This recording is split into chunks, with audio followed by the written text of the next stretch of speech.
Regional final between Duncanville and Spring Westfield here at Georgetown ISD Stadium. Should I hear you louder in here? I can hear you, but it's only because we're standing 2 feet. I don't hear you very well in these headphones. Probably got the set high. We can switch if you want. Doesn't matter to me. I would rather hear you better if you want to switch. A, B, C, D, E, F, G, Deuce, Long, touchdown, K-State, Big 12 champs. Probably going to win it all.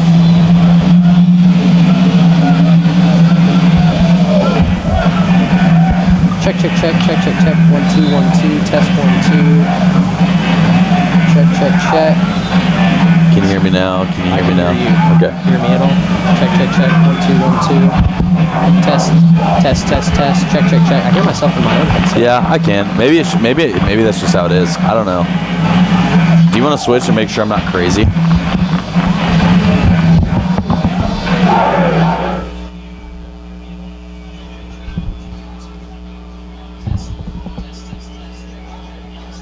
I can, but I feel like I'm hearing you louder, just like talking like we're talking now, rather than through these headphones. Do you want to switch and just make sure I'm not, like, dude, obviously, it'd be good with whatever, but yeah, let's.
Used because it's too hot or too cold? Do you have family members struggling with health issues or allergies? Then contact Energy Attic and transform your living spaces by transforming your attic. Energy Attic uses a 3-part energy reduction system to make your home or office as comfortable and energy efficient as possible. A, B, C, D, E, F, G, H, I, J, K, L, M, N, O, P, Q, R, S. I can hear you for sure. Yep, I can hear you better now. Okay. That sounds better.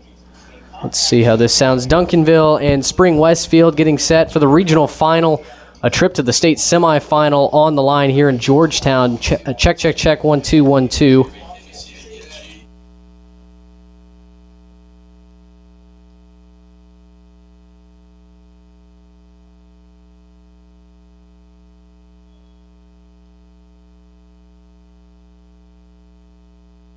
Solutions to transform your life.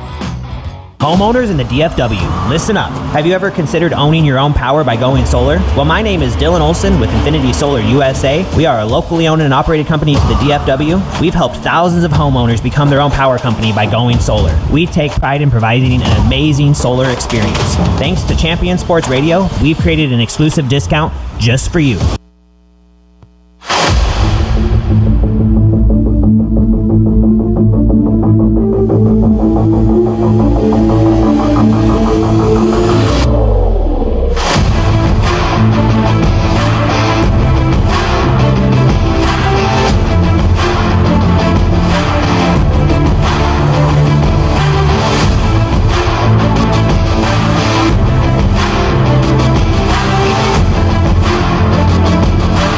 retransmission, or use of the audio stream, and any and all other use of the accounts of this broadcast without the direct written consent and permission of Champion Sports Radio is strictly prohibited. All rights are reserved by Champion Sports Radio and ChampionSportsRadio.com. This is a presentation of Champion Sports Radio, your home for championship broadcasts.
Living in North Texas provides all of us with an amazing quality of life, including an affordable cost of living, outstanding schools, unbelievable cultural opportunities, and the best sports around. But we also have to put up with severe storms. Hi folks, Champion Sports Radio President and Founder Thomas Lee here to tell you when a hail or windstorm comes through your neighborhood, do what we did and call Greenleaf Roofing. Greenleaf Roofing is a fully insured, locally owned and operated company built on the values of amazing craftsmanship, affordable options, and innovative solutions. And they are proud that those values still stand as a foundation for their business today. And did I mention Greenleaf Roofing has 24-hour emergency service available? It's nice to know Greenleaf Roofing will be there in a hurry if you need them. After the first experience, I became a customer for life and have used them on 3 different homes. But don't just take my word for it. Learn about the Greenleaf Roofing difference yourself by calling them at 972-379-9109 or go online to greenleaf-roofing.com to find out how you can get your free quote. Greenleaf Roofing, the #1 choice for all your roofing needs.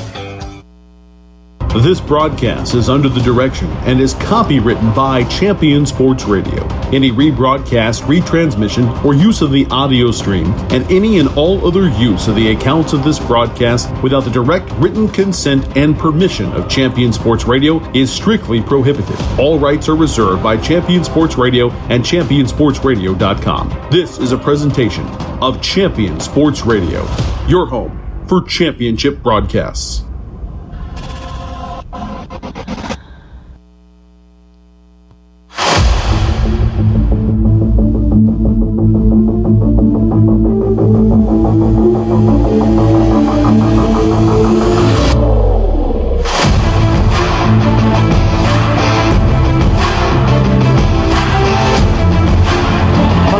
Saturday afternoon in Georgetown, Texas, the 6A Region 2 title is on the line between your Duncanville Panthers and the 12-1 Mustangs of Spring Westfield. Hello everybody, welcome to Georgetown, Texas. I'm Mitch Mason, joined by Austin Taylor in the booth, and we're glad to have you with us on a cloudy afternoon in Central Texas. Region 2 title on the line between 2 of the best teams in the state. And Austin, as we were previewing this matchup, getting ready for it, certainly feels like whichever team comes out of this game has a very good chance to make it to the state title in 2 weeks from now. Yeah, absolutely. You know, you look at Duncanville's undefeated so far, 12-0 in the season, facing the traditional Houston Power in Westfield, 12-1 with the only loss in North Shore. 2 traditional Texas Powers with, great opportunities to move on further. after this round. It should be a great contest today. Weather's looking great. Excited to get things rolling. The Duncanville Panthers 12-0 on the season, coached by Reginald Samples in his 8th year at Duncanville. Spring Westfield, coached by Matt Meekins in his 8th year. 7 district titles for Matt Meekins, and that's something that Spring Westfield is certainly hoping to lean on. A experienced coach who's been deep in the postseason before. We'll talk more about Spring Westfield coming up. But Austin, as we start the pregame show here, looking back at Duncanville's season to this point, 12-0, their ease of advance throughout the regular season and now the postseason, it's been due to a lot of factors. But when you look at one thing that this team has done better than anybody else in the state, offensively, I think it starts with the arm of Keelan Russell and the legs of Caden Durham. Yeah, Keelan Russell, 21 touchdowns, 7 interceptions, thrown for over 2,000 yards this season. Only a sophomore, first year at the helm at the starting quarterback position, but has done a great job. Obviously, he's got a 1-2 punch back there in Caden Durham, and they have a bevy of backs, whether that's Caleb Kinney, Trey Mosley, Jaqueline Armstrong as well. But Caden Durham getting it done on the ground, 1,400 yards, averages 10.1 a pop with just 26 touchdowns on the year. Duncanville controls the line of scrimmage just about as good, if not the best in the state that I've seen on the offensive line this year. Very strong up front, led by a veteran offensive line. That's their bread and butter, is running the football and pounding the rock, controlling the clock. Defensively, this Duncanville team also one of the best, not only in the entire state of Texas, but the country as well at the high school level. And this Duncanville defense has done whatever they've wanted for 12 straight games, whether it gets to the passer, eliminate the run game, or even force turnovers. You look at the average points per game that this Duncanville defense has given up, just 9.5. And it's hard to overlook and feel confident about scoring against this Panthers defense. It just seems like every week, despite whatever offense they go against, this defense is just relentless. It doesn't matter stopping the run, stopping the pass. It doesn't matter how other teams line up. It just seems like they have an answer every single week. It's a veteran group, some of the best players in the country, obviously, at their respective positions. It starts controlling the line of scrimmage. It's a theme you'll probably hear the rest of this afternoon, but only giving up 75 yards on the ground, that's going to win you a lot of ball games. There's no doubt about it. One of the best teams to ever do it, one of the best programs to ever do it. And Duncanville still in search of that first state title under head coach Reginald Samples. They can get one step farther with a win today. Last thing to do in this segment here, Austin, as we kick off, or get ready for kickoff, I should say, look back at an impressive win against a Woodlands team that was having a very, very nice season. A potent offense coming into the game last week, and the Highlanders held to just 3 points. Yeah, Woodlands came into the game with a high-powered offense led by a veteran quarterback. There was only 12 passes completed in last week's contest. Anytime you hold an opponent to less than 20-25 passes through the air, unless they have a dominant running game, you're going to win majority of those ball games. And like we just got done saying, the season high for Duncanville's defense is 144 yards against Waxahachie earlier in the year. They, like I said, average giving up 74 yards a game. It's going to win you a lot of ball games. It certainly starts up front with the veteran leadership that the Panthers have in those spots, but controlling the line of scrimmage, not exploding for big plays is a key for the Panthers all year. No doubt. The Panthers have not allowed hardly any explosive plays. We've seen 1 or 2 leak by this secondary, but overall it has been trench warfare for the Panthers, and they've dominated their way to a perfect record so far. We'll step aside, come back. On the other side of this break, we take a look at Spring Westfield, their 12-1 record, how the Mustangs have gotten here this far to the regional title. You're listening to Duncanville football on Champion Sports Radio. We'll continue in a moment. Homeowners in the DFW, listen up. Have you ever considered owning your own power by going solar? Well, my name is Dylan Olson with Infinity Solar USA. We are a locally owned and operated company to the DFW. We've helped thousands of homeowners become their own power company by going solar. We take pride in providing an amazing solar experience. Thanks to Champion Sports Radio, we've created an exclusive discount just for you. To get a free solar savings report, go ahead and give us a call at 469-868-4164. Infinity Solar USA. There's a time and a place for everything. As you'll see, projections for the next quarter are... He shoots, he scores! 2 points for team middle management. The office is not one of them. Jack, can I see you in my office? No pouting, it's your ball. Let's see what you got. But Whirly Ball is.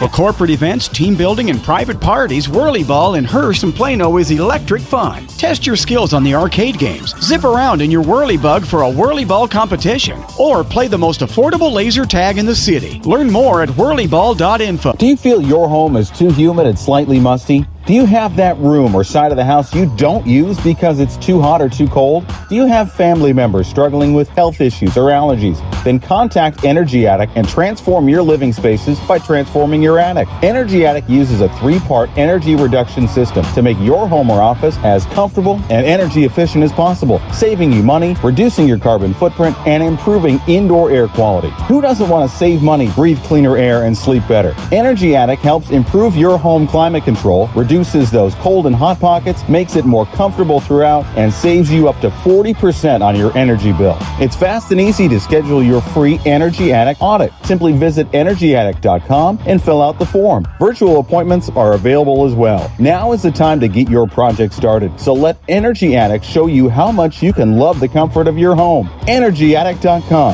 Attic solutions to transform your life. This broadcast is under the direction.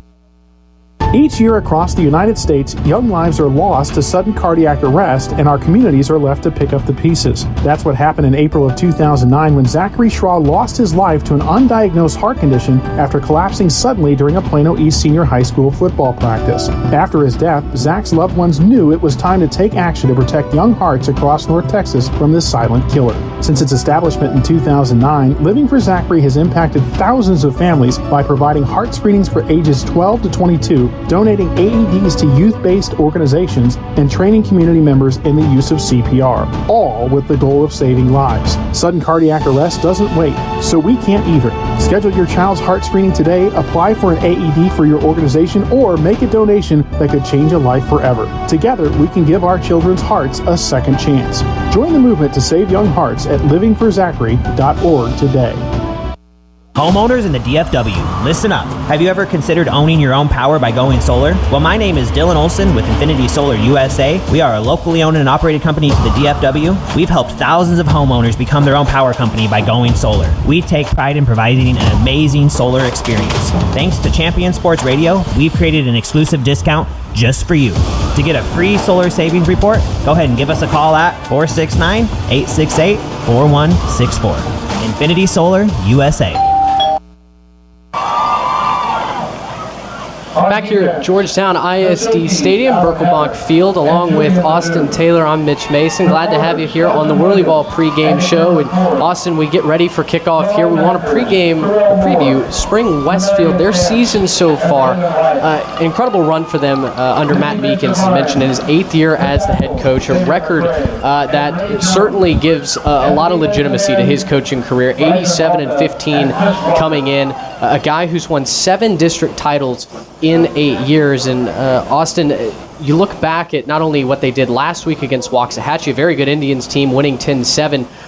Throughout the season, though, the offense has been where they've started, and it really starts with quarterback Preston Hatter, a dual threat quarterback from the left side.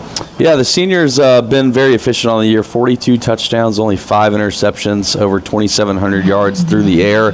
He also rushes the ball very well. He's rushed the ball for almost 700 yards this year. It's not just Hatter with the arm. He can beat you with his legs as well. The southpaw, very efficient, doesn't turn the ball over, and it might play very difficult today if Duncanville doesn't sew things up on their end. In the running game, though, a very balanced team as well. They've got 2 primary backs that you're going to see them give the ball to. And you look at the stats for both of their running backs, average yards per carry, touchdowns on the season, impressive numbers that Duncanville has to take seriously. Yeah, they're led by Taji Atkins. He's a junior, and Demir Scott, the senior. You could almost call them walking first downs. Each of them averages just over 11 yards a carry. Taji Atkins with over 1,100 yards on the year, 15 touchdowns. Demir Scott right behind him with 800 129 yards, and 7 touchdowns. So the line of scrimmage is something Westfield is used to dominating as well. Should be a great test today against the front four of Duncanville. Now out wide, Preston Hatter, as you mentioned, over 2,700 yards passing. His primary target is senior Dejan Palomo. He's a guy that when you look at his numbers, it's very clear when Westfield needs an explosive play, they're looking for their senior wideout wearing number 4. Duncanville certainly needs to keep eyes on him at all times.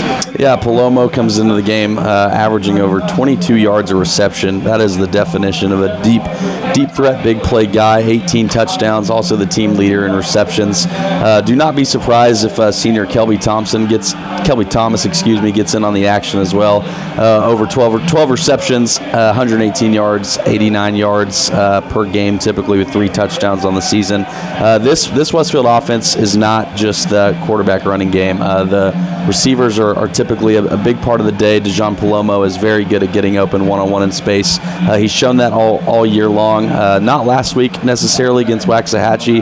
That was a grounded out pound game that they escaped 10-7. But again, the offensive line of this group is a strength as well. Veteran group led by Danny Joseph as well at the senior center position. And offensive line is a strength of this team as well as Palomo through the air. Yeah, it's a veteran offensive line. Raekwon Bell, first team All-District in 2021. You figure he'll get that same honor this year as well. You mentioned Danny Joseph at the center position. Also 2 young sophomores, and Joseph Peters, the left guard, Ryan Anderson, the right tackle. Both of them will be tested today. To put a bow on Spring Westfield's offense, 670 points scored this season. It's an offense, as we mentioned, that's predicated on explosive plays. Certainly going to be a team that tests a Duncanville unit that just hasn't had to sweat too much in keeping their opponent down. You flip the script to the other side, though, and talk about the defense. It's another veteran defensive unit that Westfield is going to run out there against the Panthers today. 7 seniors, 4 juniors. Also, when you look at a roster that's been there, done that, they're used to making deep postseason runs. How important is it to have that experience? It's everything, especially as we creep on in these playoffs, as we inch further and further to the state championship game. These veteran groups are the ones that usually get it done. The been there, done that guys that don't panic when the going gets tough. There's going to be adversity in this game, highs and lows for both teams. When you look at the Duncanville side of things, it's a veteran group that has been there, done that, as well as Westfield as well. That is why I think we're just anticipating such a strong matchup between these two. Something has to give, and we're excited to watch it take place. This Mustangs defense as well, they predicate themselves on forcing turnovers. That's been a strength all season long. Reagan and I throughout the season have talked about Duncanville. It's not been the same song, different verse that we saw last year, where Duncanville's defense was basically good for a pick 6 a game. They were forcing turnovers left and right. This season, they've been a little bit sloppier with the football, but the defense hasn't forced as many turnovers. You look at the numbers, and it's actually the Mustangs who come in here with the turnover differential in their favor. Yeah, 21 total turnovers forced, 30 sacks. Like you said earlier, they've rolled through district play. They're on a 10-game winning streak, winning by over 40 points per game. I think a huge part of that is the defense. Winning turnovers is extra possessions. Extra possessions typically equals more points, and I think that's something that the Mustangs have taken advantage of all year. It certainly will not be easy to come by today with Duncanville. Keelan Russell normally pretty good at keeping control of the ball, as well as Caden Durham. With that being said, winning by over 40 points per game, it doesn't matter what district you're in. That is certainly a feat in and of itself. So we know we're getting our hands full with the Mustangs offensively. And taking care of business has been the Mustangs' MO this season. I think it starts in the middle of their defense. Xavier McCrae is a first-team All-District performer. Ray Jones, another senior defensive tackle. The big guys wear number 99 and 95, and I think we're going to call their names quite a bit. They've also got middle linebacker, senior, and second-team All-District performer last season, Demarion Stamps, up the middle as well. This is a team that gave up 15 total points in a month stretch between October and the middle of November to end the regular season. So no doubt they've got the horses that are going to challenge a Duncanville team today, and we should have an exciting regional title here in Division 6A Region 2. We'll step aside on the other side of the break. Austin gives you his keys to the game for a Duncanville win on offense and defense. You're listening to Duncanville Panthers football on Champion Sports Radio. Living in North Texas provides all of us with an amazing quality of life, including an affordable cost of living, outstanding schools, unbelievable cultural opportunities, and the best sports around. But we also have to put up with severe storms. Hi folks, Champion Sports Radio President and Founder Thomas Lee here to tell you when a hail or windstorm comes through your neighborhood, do what we did and call Greenleaf Roofing. Greenleaf Roofing is a fully insured, locally owned and operated company built on the values of amazing craftsmanship, affordable options, and innovative solutions. And they are proud that those values still stand as a foundation for their business today. And did I mention Greenleaf Roofing has 24-hour emergency service available? It's nice to know Greenleaf Roofing will be there in a hurry if you need them. After the first experience, I became a customer for life and have used them on 3 different homes. But don't just take my word for it. Learn about the Greenleaf Roofing difference yourself by calling them at 972-379-9109 or go online to greenleaf-roofing.com to find out how you can get your free quote. Greenleaf Roofing, the #1 choice for all your roofing needs. There's a time and a place for everything. As you'll see, projections for the next quarter are... He shoots, he scores! 2 points for team middle management. The office is not one of them. Jack, can I see you in my office? No pouting, it's your ball. Let's see what you got. But Whirly Ball is. For corporate events, team building, and private parties, Whirly Ball in Hearst and Plano is electric fun. Test your skills on the arcade games. Zip around in your Whirly Bug for a Whirly Ball competition. Or play the most affordable laser tag in the city. Learn more at whirlyball.info. Each year across the United States, young lives are lost to sudden cardiac arrest, and our communities are left to pick up the pieces. That's what happened in April of 2009 when Zachary Schraw lost his life to an undiagnosed heart condition after collapsing suddenly during a Plano East Senior High School football practice. After his death, Zach's loved ones knew it was time to take action to protect young hearts across North Texas from this silent killer. Since its establishment in 2009, Living for Zachary has impacted thousands of families by providing heart screenings for ages 12 to 22, donating AEDs to youth-based organizations, and training community members in the use of CPR, all with the goal of saving lives. Sudden cardiac arrest doesn't wait, so we can't either. Schedule your child's heart screening today, apply for an AED for your organization, or make a donation that could change a life forever. Together, we can give our children's hearts a second chance. Join the movement to save young hearts at livingforzachary.org today. Are you tired of only spending time as a family huddled around the TV? Would you like to enjoy some culture with your loved ones without breaking the bank? Then let me introduce you to the Greater Dallas Youth Orchestra. The GDYO provides music education and performance opportunities for musically talented youth, but this is no kids' concert. The GDYO comprises 7 different ensembles made up of over 425 talented musicians ages 8 to 18, representing more than 50 communities in North Texas. You won't believe how amazing these ensembles sound until you hear it for yourself. So join them for one of their concerts at the Meyerson Symphony Center or Dallas City Performance Hall. For more information on how to make a donation, as well as a listing of upcoming GDYO concerts, visit gdyo.org. And if you know a talented young musician interested in an unbelievable experience, auditions take place in the spring. Connect with the Greater Dallas Youth Orchestra on Facebook, Twitter, LinkedIn, and at gdyo.org. Hey everybody, this is Chris Daly from LoneStarGridiron.com, the authority on Texas high school football. Quick question, did you play Texas high school football? If you did, it doesn't matter what school, it doesn't matter what year, we want to honor you at Lone Star Gridiron. Go over to LoneStarGridiron.com/brotherhood and sign up. It's absolutely free, and we can honor you for the part you played in the greatest sport in the greatest state. Stay up.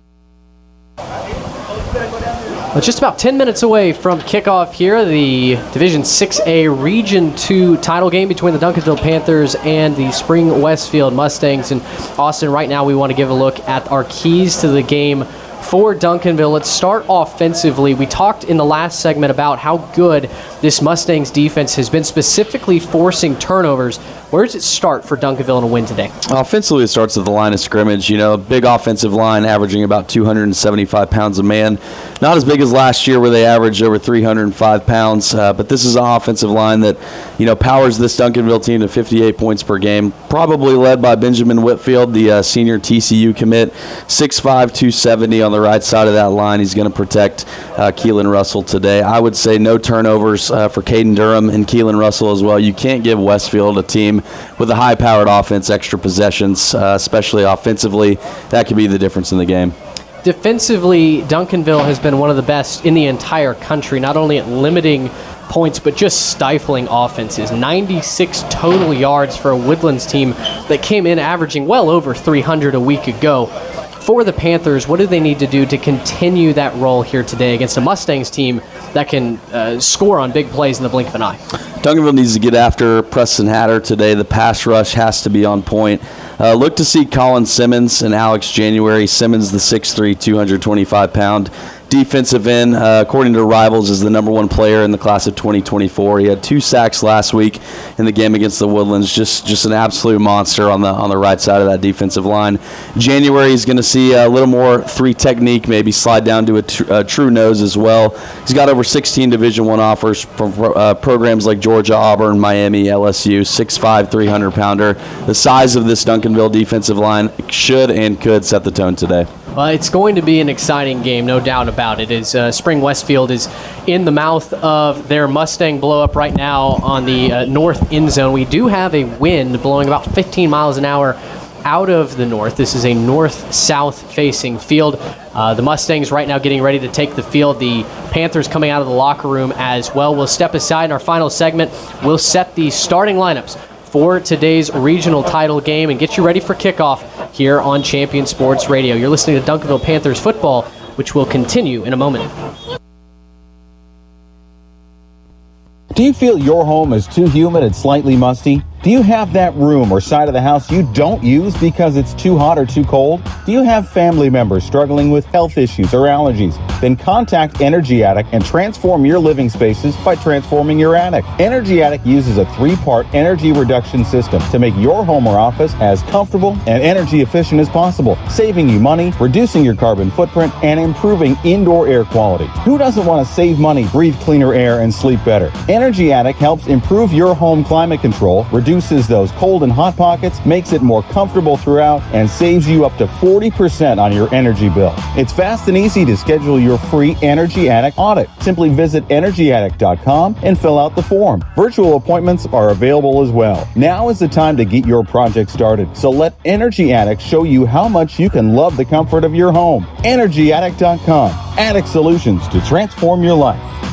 Homeowners in the DFW, listen up. Have you ever considered owning your own power by going solar? Well, my name is Dylan Olson with Infinity Solar USA. We are a locally owned and operated company to the DFW. We've helped thousands of homeowners become their own power company by going solar. We take pride in providing an amazing solar experience. Thanks to Champion Sports Radio, we've created an exclusive discount just for you. To get a free solar savings report, go ahead and give us a call at 469-868-4164. Infinity Solar USA.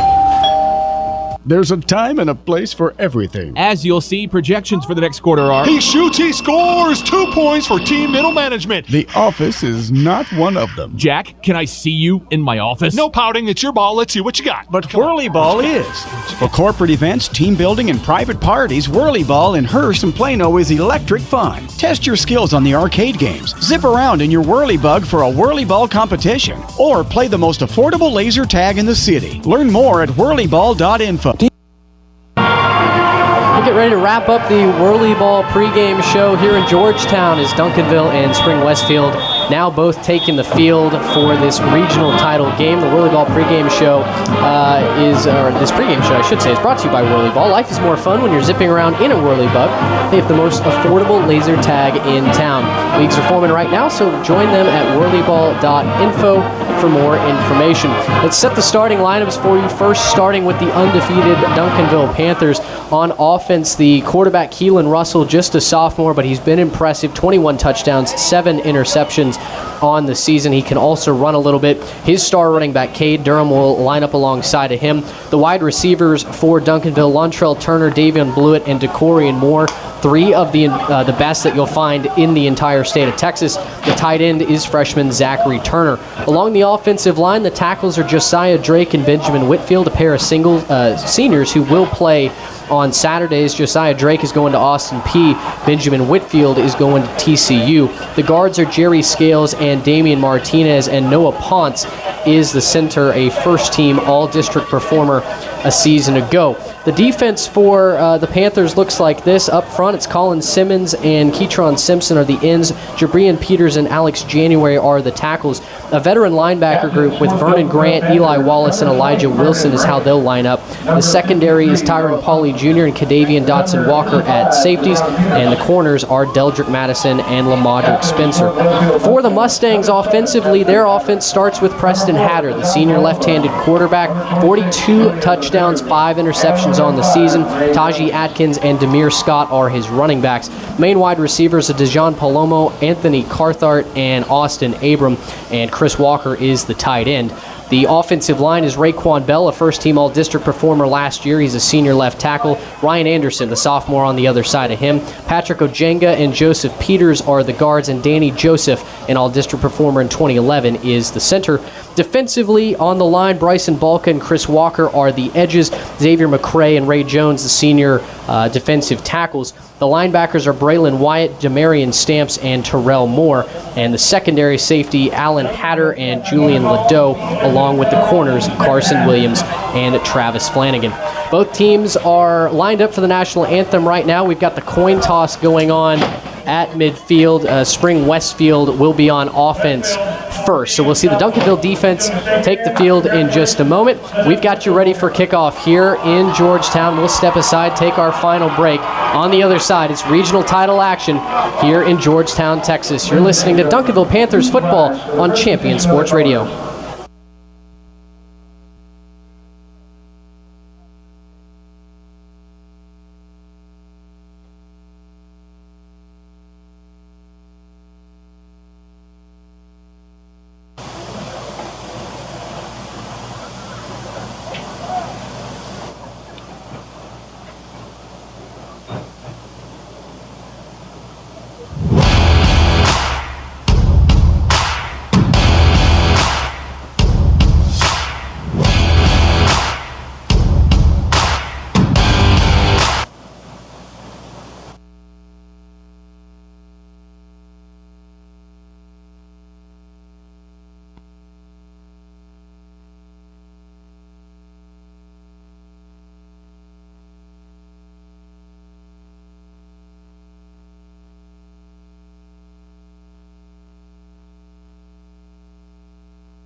On a chilly afternoon here in Georgetown, Texas, the 6A Region 2 title is on the line between the 12-0 Duncanville Panthers and the 12-1 Mustangs of Spring Westfield. Hello, everybody, and welcome into the broadcast booth. Along with Austin Taylor, I'm Mitch Mason.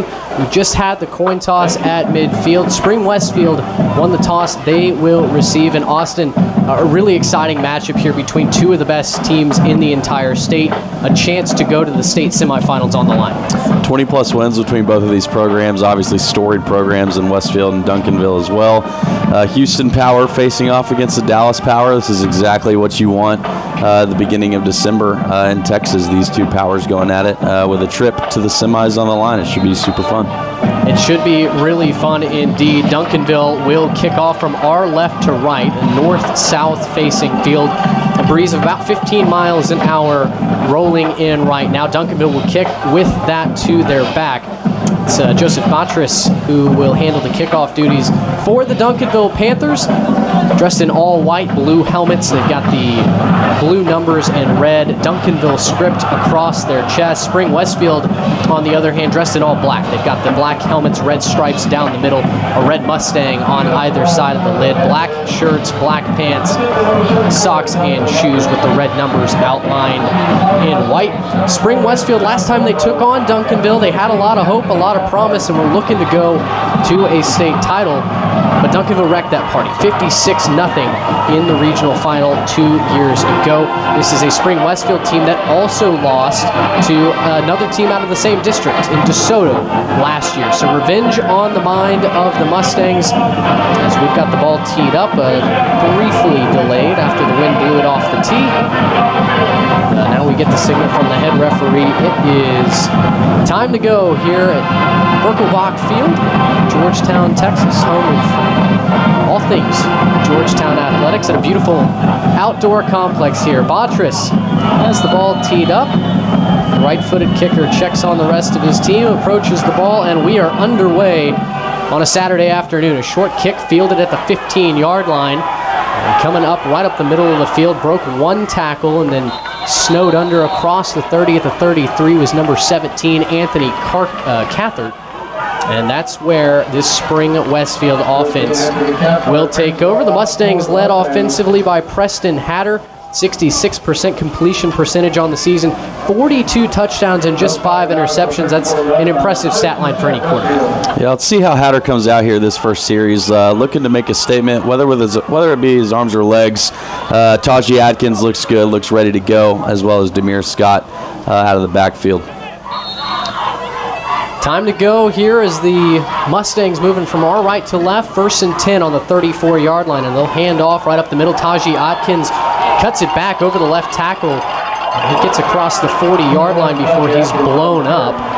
Jabrian Peters and Tyron Pauley Jr. combined to make the tackle, and it's sophomore Tyron Pauley Jr. who's already down. There's a right tackle, Ryan Anderson there, just a simple counterplay to the left, absolutely decleated the defender on that play. Simple guard tackle counter. We'll see if Duncanville can adjust to that. If it's going to be as easy as that, I wouldn't look for the Mustangs to get away from it. Only one play in. Well, Pauley Jr. down being tended to right now. We'll keep it here as the head officials, you probably just heard over the crowd mic, just resetting the play clock. Pauley Jr. is up to his feet, and that's a guy that definitely Duncanville wants to get back quickly. Just a sophomore, 5'11", 180 pounds. But since coming off the bench against Waxahachie for an injured Cadavian Dotson Walker, he's forced himself into the starting lineup. Despite the youth, he continues to make plays week in and week out, and has made Ramel Warner force him into the lineup. So, pistol formation is Spring Westfield back on the attack, and it's a quarterback keeper coming around the left end is Preston Hatter. He runs over a defender. That was Javion Holiday, another young sophomore corner, across the 45-yard line. It's a 1st down, and the Mustangs move the chains. 2 for 2 on the counter so far. Watch the right tackle and the right guard there. Just simply swoop under the left guard and left tackle as those two guys block down. Same thing as the first play. Quarterback kept it. 2 plays, 10-plus each. Hatter's 83rd carry of the season. He came in with 665 yards and 10 touchdowns. Out of the diamond formation, Hatter, play fake, now rolling, and he's snowed under. Back across the 40-yard line, guess who? It's Colin Simmons. He had 2 sacks a week ago, and celebrating with Cadavian Dotson Walker here for this one. Simmons is just impossible to block. That looked like the #1 player in the country to me, Mitch. Yeah. Absolutely blew by the left tackle in Ryan Anderson.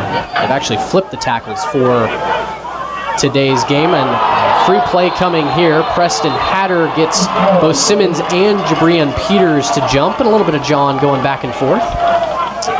We'll see. We might get a little bit of encroachment here. We'll see. Yeah, that's what it's going to be. Offsides on the defense.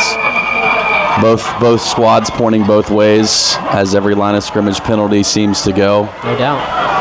A good hard count there from Hatter, and that is one area that Duncanville has struggled with this year.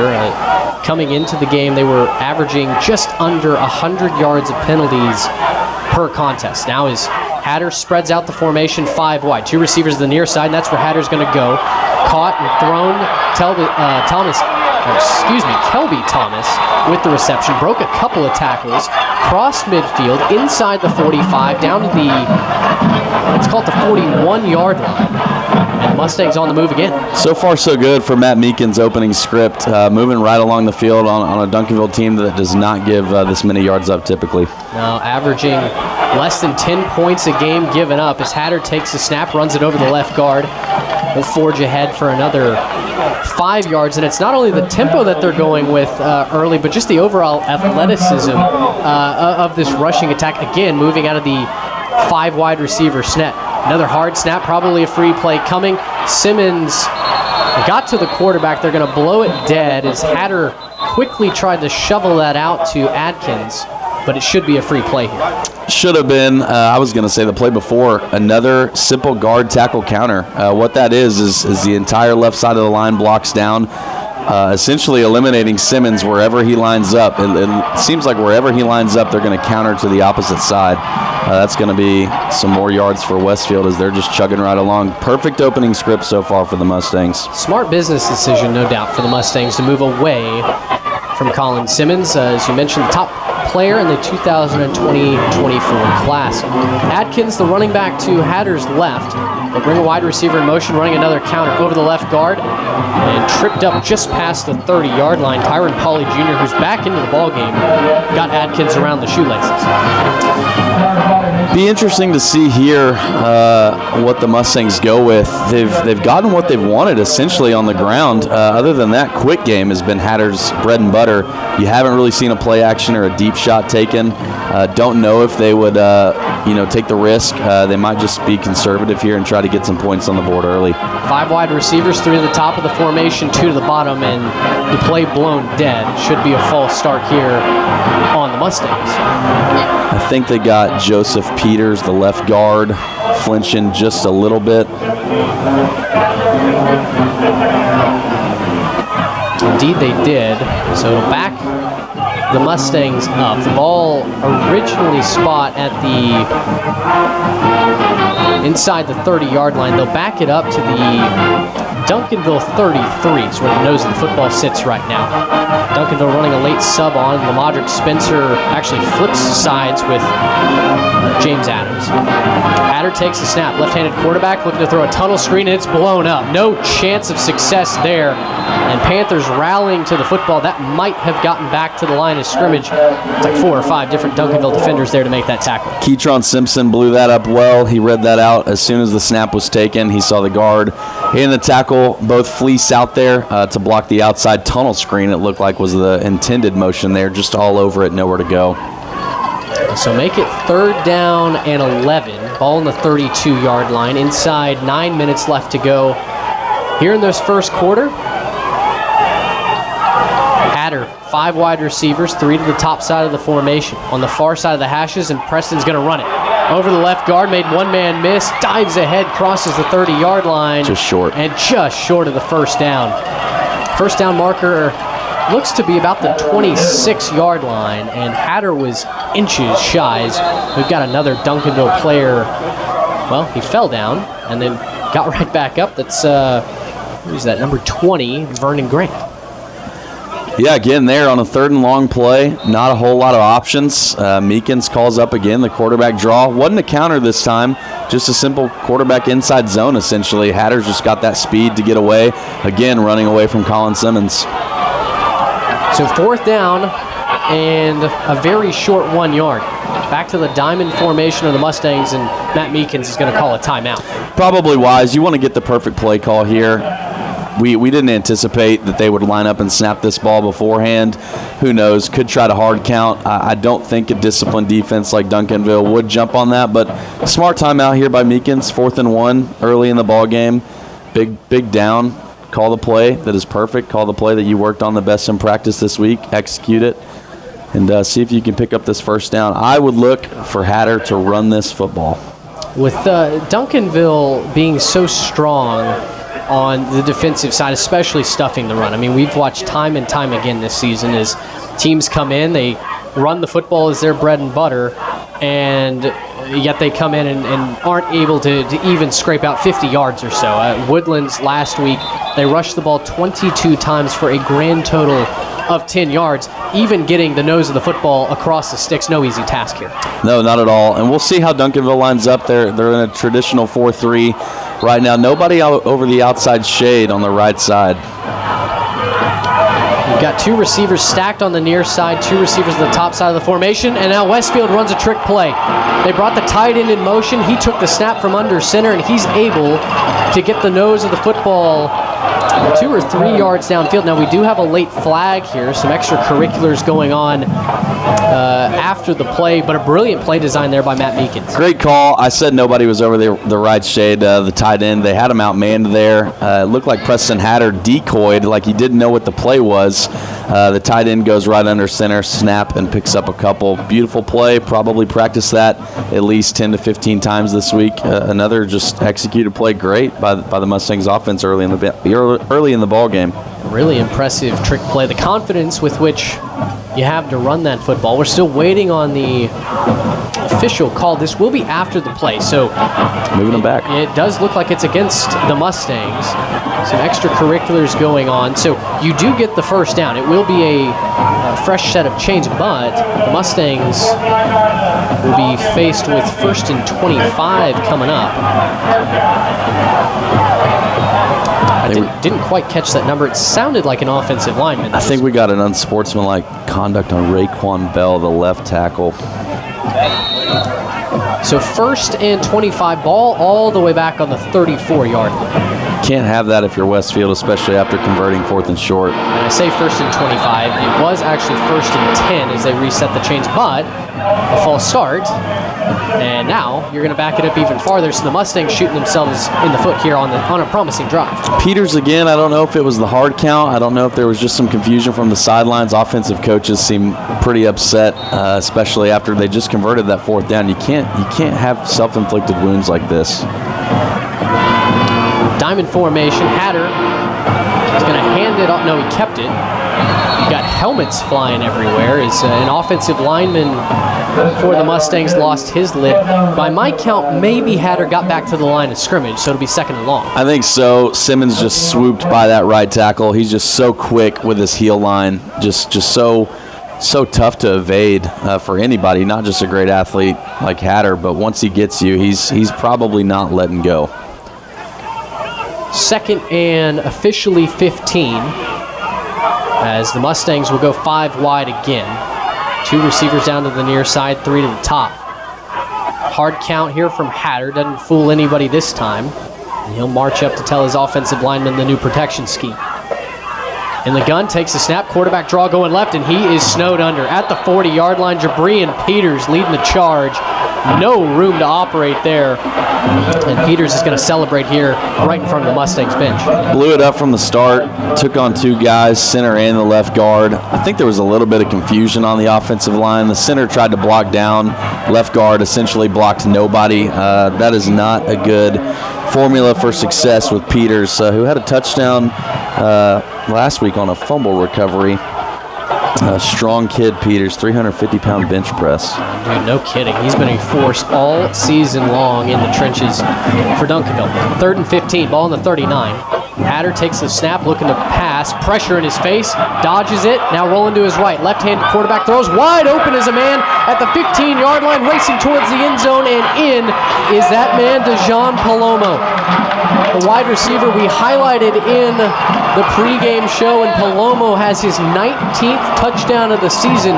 The Mustangs are up early, 6-0. We talked about it pregame, Mitch. Preston Hatter with his legs. I mean, the elusiveness there to shake not only Simmons, but January. Bought himself some time. Found Palomo streaking down the sideline. Ideal start for the Mustangs, especially early in this ball game. Ate up some clock, got 7 on the board potentially. Could not have drawn it up better from Matt Meekins' offense. just the athleticism of Preston Hatter to keep that play alive. And ultimately, it's going to go as a 39-yard touchdown pass for the 43rd of the season. I thought they were going to blow that play dead. They don't. The extra point is blocked. Lamadrick Spencer came screaming off the right corner, took the ball right off the kicker's foot. And now we've got flags coming out after the play. Gotta think this is going to be on Duncanville. We might get it both ways. You saw 2 flags, both by the back judge. It's either excessive celebration on Duncanville, or we could see it the other way on the Mustangs for just some extracurricular. Could be offsetting. Well, a very physical game is in front of us, no doubt. Both these teams want it desperately. Duncanville trying to secure another trip to the state semifinal, and it is offsetting penalties, just as you mentioned.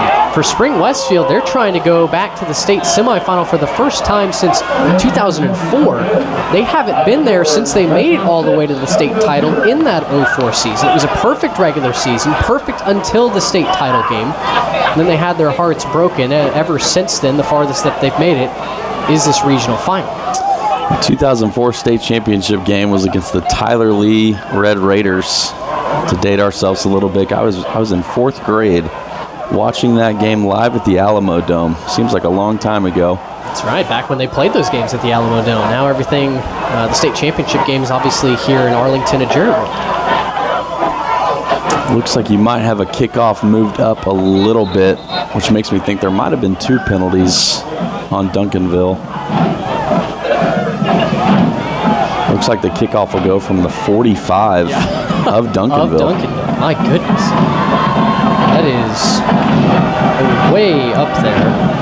So you imagine this is going to be either some sort of low squib kick that you can recover or a high sky kick that forces a Panther returner to make the play on the ball. You've got back Lontrell Turner and David Blewett.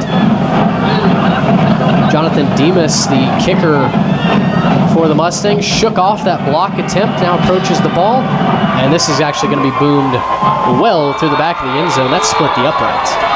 That might have been good from 60. A great kick there from Demas. It is 6-0 Westfield. We started off the pregame show, Austin, by talking about how good this Duncanville defense has been. They have not faced a quarterback as athletic, though, as Preston Hatter this season, and it wasn't necessarily the arm of the southpaw, but his legs that really led to that drop. Yeah, absolutely. I mean, he's a efficient runner. You know, doesn't try to do too much right there. Really just motivated the offense all the way down the field. Did exactly what he was supposed to do. Keelan Russell, a handoff. Cade Durham, first play coming over the right guard. He's got a big hole. Crosses the 50, across the 40, cuts back inside, trips up over his own man. It's a massive gain for Caden Durham just on a simple sweep play over the right guard. And just like that, you go from the 25-yard line down inside the Mustang 30, and Duncanville's going to go with a little bit of tempo here. Durham's got some wheels. I would look to get him more involved, feed the hot hand early. Keelan Russell in the gun. Handoff, Cade Durham coming back right through the same hole. Right guard, same play, different verse. Cade Durham answers the bell on 2 straight carries, and Duncanville ties it up. It's 6 apiece. He's got some burners. That was a simple outside zone. Followed the right tackle, Benjamin Whitfield, the TCU commit, the entire way down the field. I think Whitfield picked up 3 blocks on that play, and once Durham got to the second level, you could say goodnight to it. He is a speedster for a reason. His talents will be coveted by the likes of Alabama, Oklahoma, LSU, you name it. Great answer for the Panthers. 2 plays. I believe that drive was 17 seconds. Incredibly efficient drive there for the Panthers. The extra point up and good from Montrose, and Duncanville answers in 2 plays. They've taken the lead. They lead Westfield 7-6 with 5:34 left to go in the first quarter. You're listening to Duncanville football on Champion Sports Radio.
.534 left to go here in the first quarter. Duncanville answered a methodical Mustangs drive for 6 with a 2-play 75-yard drive of their own. And now Botras to kick this off, swings the right leg through.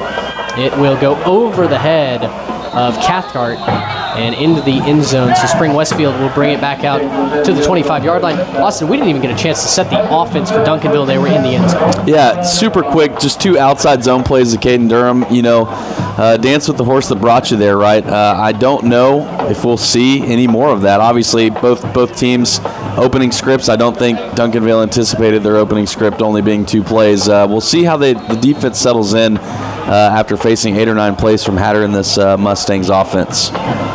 Back out comes the Mustang attack. Preston Hatter threw his 43rd touchdown of the season just a couple of seconds ago to Dejan Palomo, caught his 19th of the season.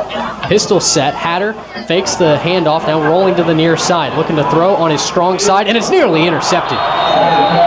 Oh, Cadavian Dotson-Walker is going to want that one back. The intended target was Dejan Palomo, and Hatter threw that right in the center of the 2 for Cadavian Dotson-Walker, just couldn't hang on. Had him open, threw it a little bit too late. Pick should have been made regardless. He's going to want that one back. Hopefully he doesn't think about that too much longer. Mustangs continue to get wide receivers open, though, whether it's blocking down with the counter scheme or these rollouts. Receivers are not struggling to get open against this Panthers secondary, something we're not accustomed to seeing. 2 receivers to the top side, 2 to the near side. Atkins is side cart to the left. Hatter, hands off, trying to come around the end. Colin Simmons battled through an egregious hold and still got his man down on the ground, but there is a flag. And Austin, you're saying this might be offside. I think it's going to be offsides. I think it was, looks like Keytron Simpson, the defensive end, opposite side of Colin Simmons. We'll see. Well, it's going to be disappointing for Duncanville, and indeed, you were right. Dead on Keytron Simpson's jumping the gun there. Really should have been a hold on Colin Simmons there. He was having his jersey stretched to an extra large and still made the tackle, but it'll be 2nd and 5, ball on the 30-yard line. As Mustangs back in the shotgun formation. Atkins to the left of Hatter.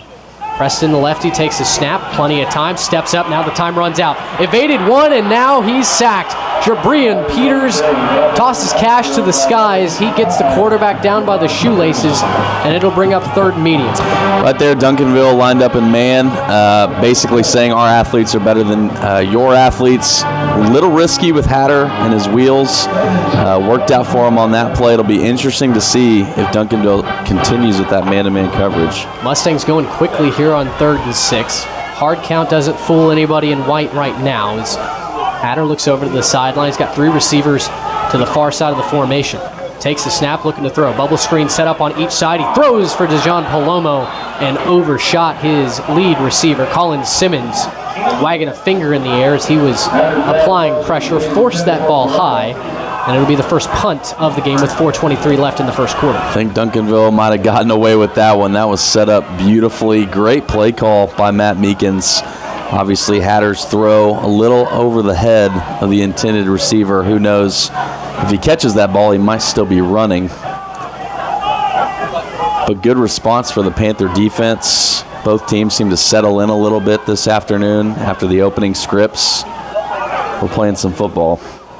Jonathan Demas to punt this away. High snap and nearly blocked by Duncanville. It's a low line drive fielded by Davion Blewett at his own 45. He races ahead to the Mustangs 45, and then he's crunched right there, dropped in his tracks. But as it stands, Duncanville, a short field coming up in plus territory, and Keelan Russell will lead the offense back on the turf.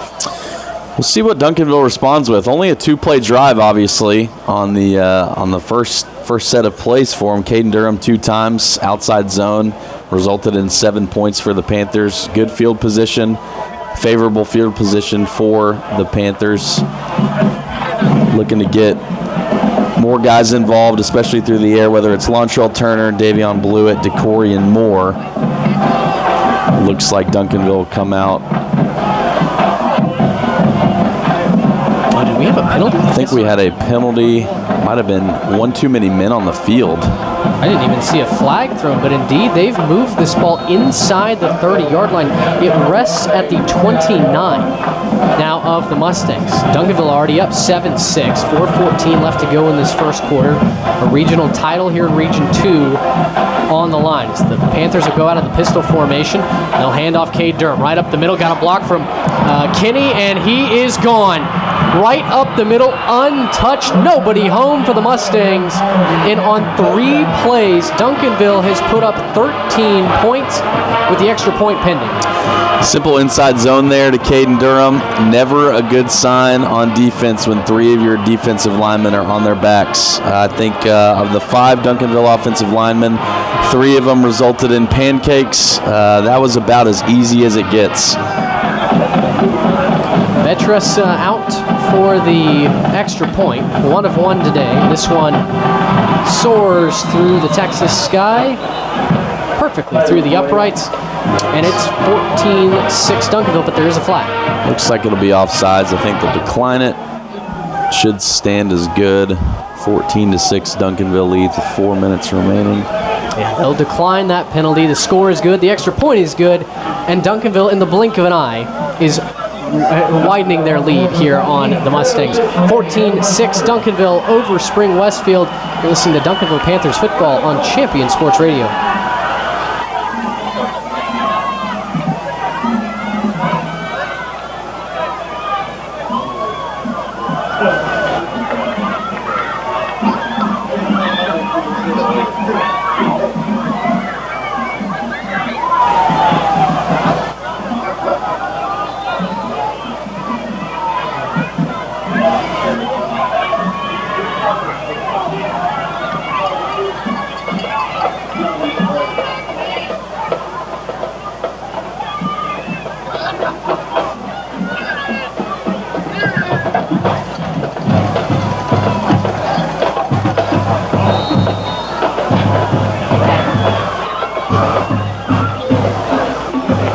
Jonathan Botris, the sophomore kicker, swings his leg through right down the middle. And this one will be caught and returned by Paloma at the 8-yard line. Up the far side, he got a couple of blocks. Room up the middle of the field. 1 man to beat. It's the kicker. He's by him, crossing the 50, crossing the 40. Now 2 men trying to cut him off at the angle inside the 15 and run out of bounds by Tyron Pauley Jr. There is a flag and an electric kickoff return by DeJohn Palomo. Certainly looks like it's coming back. It looked like there was a pretty vicious block in the back. Looked like a block in the back around the 40-yard line. If so, that's going to be a crushing blow to the Mustangs. Great response after 3 plays, 14 points. Not the ideal start for the Mustang defense. We'll see as the officials get this sorted out. I see 2 flags. Mustangs offense seems to be taking the field somewhere around the 40. We'll find out where it is shortly. That ball was caught at the 8 by Palomo. Took up off the towards the far sideline before cutting it back and racing all the way to the Duncanville 15 before he's run out of bounds on the near sideline. But looks like a block in the back or some sort of personal foul, maybe even a hold. Inside the Duncanville 40, and that's where that penalty will be assessed. We'll get the call right now. And it's a block in the back against the Mustangs. And on top of that, you're going to have an unsportsmanlike conduct penalty, assessed an extra 15 yards against the Mustangs. So, Austin, this ball should have been spotted inside the Duncanville 15. They've marched this all the way back to the Mustang 36. Tydrick Brown might have got away with a little extracurriculars, but you know as well as I do, they always get the guy who retaliates in this game. Looked like somebody for the Mustangs got a little too upset unfortunately, right in front of the referee. It's going to happen 10 out of 10 times. Well, the offense for the Mustangs dominated the first part of this first quarter. They had to punt last time, and they're down by 8. Hatter takes the snap, hands off Atkins, and he is eliminated at the line of scrimmage. 24, Nehemiah Borner, the safety, young sophomore safety, comes up to make the tackle. No gain on the play, and it'll be 2nd and 10. Bare front look from Duncanville, different than we saw them start the game. Really good solution right there to eliminate the GT counter with the guard and tackle pulling right there. Borner was right where he needed to be with the lineman blocking down. That's a tough front to run into. 2nd and 10, 2 receivers to the bottom, 3 receivers to the top side. And they're going to go quick pass. Hatter incomplete. Threw that right over the head of Kelby Thomas. Kelby didn't look like he knew the football was coming. No, he didn't, but he had pressure from Jabrion Peters, Alex January. They're flushing Donnie Joseph and Joseph Peters right now. A lot to handle on the interior. That's over 550 pounds of athlete there in the middle of the line of scrimmage. It's going to be a tough day for this offensive line if they can't protect for Hatter. Duncanville going man on man. 5 receivers in the pattern. Now they'll option a man inside as the tight end. Hatter takes the snap. He's going to go quarterback draw to the left. That's not going to work. Absolutely blasted. The ball came out. At the 34-yard line, they're going to rule Hatter down. It was Elijah Wilson, the Tulsa commit, at linebacker, who came in and delivered a blow right under Hatter's chin. At worst, Duncanville's going to get the football back by way of the punt, as they officially will mark this. Well, they're trying to figure out where they're going to mark it. They're going to mark it at the 35-yard line. Maybe a gain of a yard, if that, and the Mustangs will have to punt. Different sense of physicality right there from the Panthers. Every defensive lineman getting off their blocks, linebackers screaming to the football, gang tackling around the ball carrier. Different set right there, especially out of that bare front. We'll see how Meekins and the offense can respond. Hopefully, they can get off the field shortly. The play blown dead is Demas got away a great kick. Boy, that'll play on Saturdays if he keeps kicking like that. We'll see what the flag is. This has been a laundry-filled game where you still have 2:52 left to go in the first quarter. As the call a false start on the Mustangs. So back them up 5 more yards. It'll be 4th and 16. Yeah, not the prettiest of games so far. Hopefully we start to see some rhythm forming. Nobody likes these laundry list games where there's flags flying all over the place, but hopefully these two teams can calm down a little bit.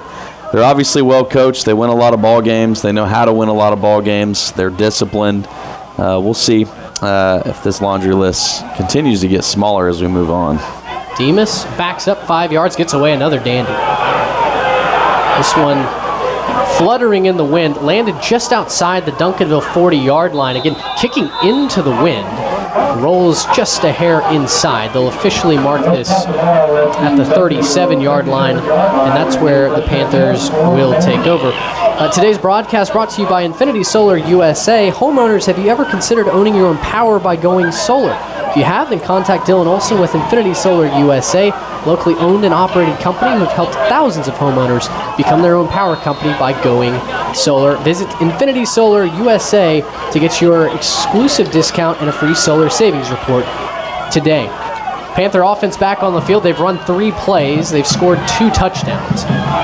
Keelan Russell out of the gun will throw for the first time today, and it's dropped by Lontrell Turner. Had 3 receivers stacked to the far side of the formation, and that went right through Turner's hands. Heard the footsteps a little bit there. Alan Hatter, senior safety, was there to deliver the blow. Luckily, he didn't have to. Normally a pretty sure-handed receiver group from the Panthers. You don't see that too often. The average points per play for Duncanville going down with that incompletion. 2nd and 10. And Russell will hand it off to tried and true Caden Durham, but this time he's stacked up at the line of scrimmage. 3 different Mustangs in there to make the tackle, led by number 95, Ray Jones. Xavier McCray also in on the stop. And so for the first time today, Duncanville behind the chains. It'll be 3rd and long. Interesting call here, 3rd and 10. You still have your whole playbook. Still going to go out of the single back set. Look for Keelan Russell to try to air it out here. DeCorian Moore has got one-on-one up top. He's had it all game so far. We'll see if they take advantage of that. Sending Cade Durham in motion to the top side of the formation. Russell, time running out, scrambling to the near side, slings it and dropped again by Lontrell Turner. That ball a little bit behind Lontrell, but I'm sure he'll tell you he should have caught that. A talent like Lontrell Turner is going to want to have that play back 10 out of 10 times. You're right, a little bit behind him. Got to come up with that play. The ball would have been right at the sticks. Good opportunity for the Panthers to move the chains. Good answer, though, for the Mustangs defensively. Back and forth ball game so far. Mustangs should be able to get the ball at least on the plus 40. Blowing with the wind. We'll see how the punt block setup is here. We'll see if the Mustangs get conservative here and try to rush it. Mustangs are coming after it. Oh, boy. Blew it nearly. Or I'm sorry, DeCorian Moore nearly had that block. Thank goodness the wind is going to help Duncanville out. That ball landed outside the 30-yard line. It's going to roll 15 yards downfield.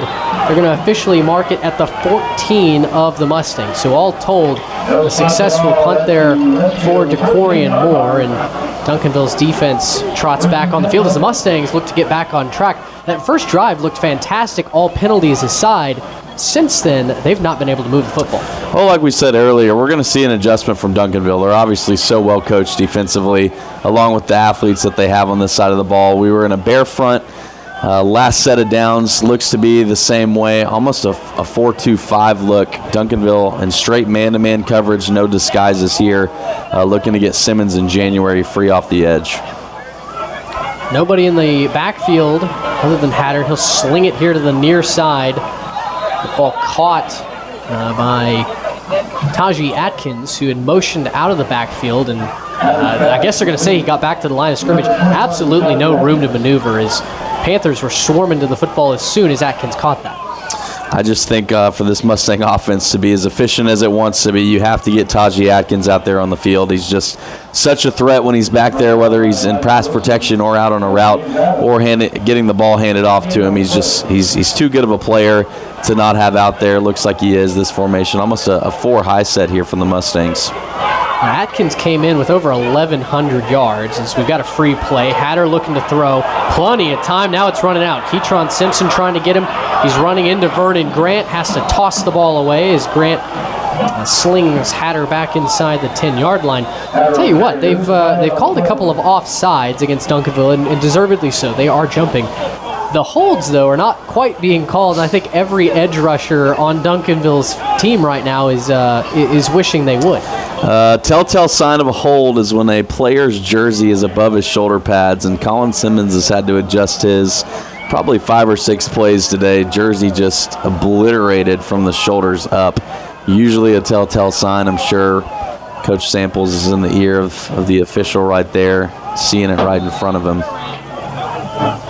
Well, it's 3rd and 10 officially. I didn't see a call get made, so maybe they picked up the flag.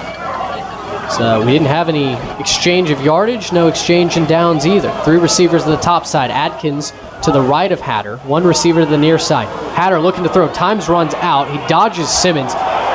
Throwing it down the field, and Alex January hit the quarterback late. That ball sailed over the head of its intended receiver. Are we going to get a late hit? Yeah, we are. Alex January blasted Hatter at the 5-yard line. January threw his hands up like, what did I do? But that happened right in front of the head referee, and that's going to get called every time. So it'll be a free 15 yards and a first down coming up for the Mustangs. Such a tough situation for January. He does everything right, beats his man, beats the pass protecting running back as well. So hard to stop running full speed for the 6'5", 300-pounder. I don't know how you defy physics and just stop on a dime there, but unfortunately, with the way the game is called today, you're right, it's going to be called for roughing the passer every time.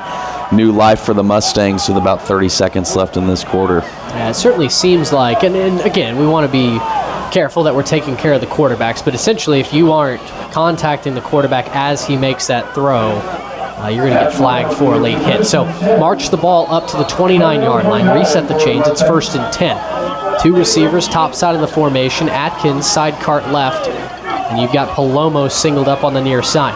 Hatter takes the snap, handoff Atkins, trying to run the sweep, and Alex January is going to atone for the penalty. He swallows Atkins alive and slings him back inside the 20-yard line. They're going to stop forward progress at the 27, but Atkins didn't hit the turf until the 19, if that gives you any sort of idea of how powerful Alex January actually is. Just so strong, splits the right guard and the right tackle right there. It was an offset run play, running right at him. Pretty bold strategy there by the Mustangs, especially with the last play of the quarter. January just too big, too strong. Don't recommend trying that anymore this afternoon. Well, the end of the first quarter is here. Duncanville 14, Westfield 6. It's the Region 2 title game here on Champion Sports Radio. Duncanville Panthers football will continue in a moment.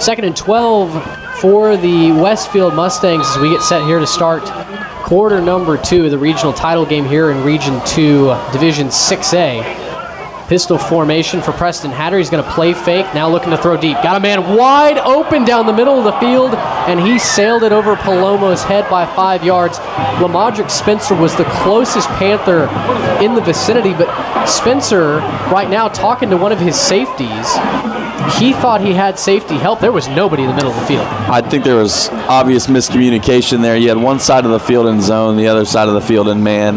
That is a dangerous, dangerous situation for how fast Palomo is. He was wide open. Hatter's going to want that throw back. That's a throw you think about, for years to come. There was not a man within 15 yards of Palomo there. Hatter, 66% pass completion coming in. So he'll have a wild one from time to time. Looking for the throwback screen. It's Adkins coming to the near side, and what a tackle made by Cadavian Dotson Walker. The safety for the Panthers was the only man who recognized what was going on. He gets Atkins around the shoelaces, and it'll bring up 4th down and 12. If he breaks that tackle, Mitch, I think he's still running. You're exactly right. There was nobody else there. Beautiful play design by Coach Matt Meekins in this offense. The plays are there. They just need to be made. Execution so critical against the 3rd-ranked team in the state here in the Duncanville Panthers. A first drive that went as well as you could expect for the Mustangs, despite a bevy of penalties on both sides. It was a 39-yard touchdown pass from Hatter to Palomo that got us started. In 3 plays, though, Duncanville added 14 on the board, and that's where the score stands right now. And now the wheels falling off Meekins' operation here. As they had people coming on super late into the punt formation. And Austin, I wonder if the Mustangs were getting ready to run a fake. They ran Preston Hatter onto the field late and ultimately had to call a timeout because they were not set. Yeah, risky there, especially on 4th and 12. It looked like Palomo was really upset coming off the sideline. Don't know if that was about the punt formation or the previous ball that should have been a touchdown for the young man. We'll see as it looks like the Mustangs set up in just base punt formation here. Ball on the 27-yard line. Wind at the back of Demas. It's Davion Blewett who's back to return this one, and this is a howitzer of a punt. Spiraling, caught at the 34. Blewett up the numbers and thrown down at the 46-yard line, just shy of midfield, and that's where Duncanville will take over. Panthers looking to put up their 3rd touchdown in 4 drives. Punch their ticket at the end of today to another state semifinal game. We'll talk about this more at the halftime break. You got Louisville and Prosper on the other side of the bracket in Region 1 that would match up with the winner of this game next week. Shotgun formation for Keelan Russell. He'll hand off Cade Durham coming right side. Broke a tackle at the line of scrimmage. Plows ahead just shy of the 50-yard line. He'll be marked at the 49. call it a physical gain of 3, and it's second down. McCray and Jones there in the middle, like you said earlier, they're a problem in the middle. Again, over 550 pounds a man right there. Doing a really, really good job on this vaunted Duncanville offensive line, especially led by Whitfield, the TCU commit. He is a hard man to move.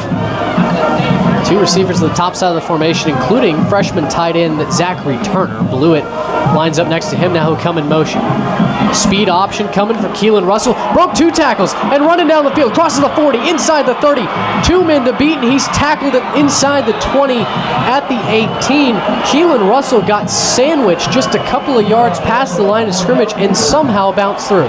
Great play. Didn't have the breakaway speed that he had hoped for, but way to make something out of nothing right there. Looked to be a 2 or 3 yard gain. Ends up taking the Panthers all the way down inside the 20. Great play there by Russell to stay on his feet, continue moving the chains. Line change for the Panthers as Caleb Kinney comes into the ballgame. He'll line up as the H-back to the right of Keelan Russell. Cade Durham in the backfield. So running back to the left. Counter play and blown up a yard, if anything. He's hit by Ray Jones, the defensive tackle. And I think they're saying he might have gotten back to the line of scrimmage. For Jones and McCray to be as big as they are, to stay on the field as much as they do. You see a lot of interior defensive linemen rotate in. Just such a physically demanding position. Not a lot of guys with a lot of stamina. These two never seem to come off the field. Russell in the shotgun. Kenny still the tight end to the right. Lontrell Turner and DeCorian Moore are the wide receivers to the far side of the formation. Ball on the near hash. 7 seconds on the play clock. Duncanville might have to take a timeout here. Trouble getting the play call in. Now Russell trying to get the troops set. Reginald Samples will burn a timeout here, making sure that on the 18-yard line, they don't go back any further. Haven't seen a whole lot of the play-action passing game so far from the Panthers. It's been ground and pound with Durham. We'll look to see DeCorian Moore or Davion Blewett here soon. Not in a situation, obviously, where you need to air it out. You're inside the 20-yard line. But running the ball seemed to be working great so far for the Panthers. Just a ground and pound team. Obviously, this offensive line is big, and they are obviously best at run blocking.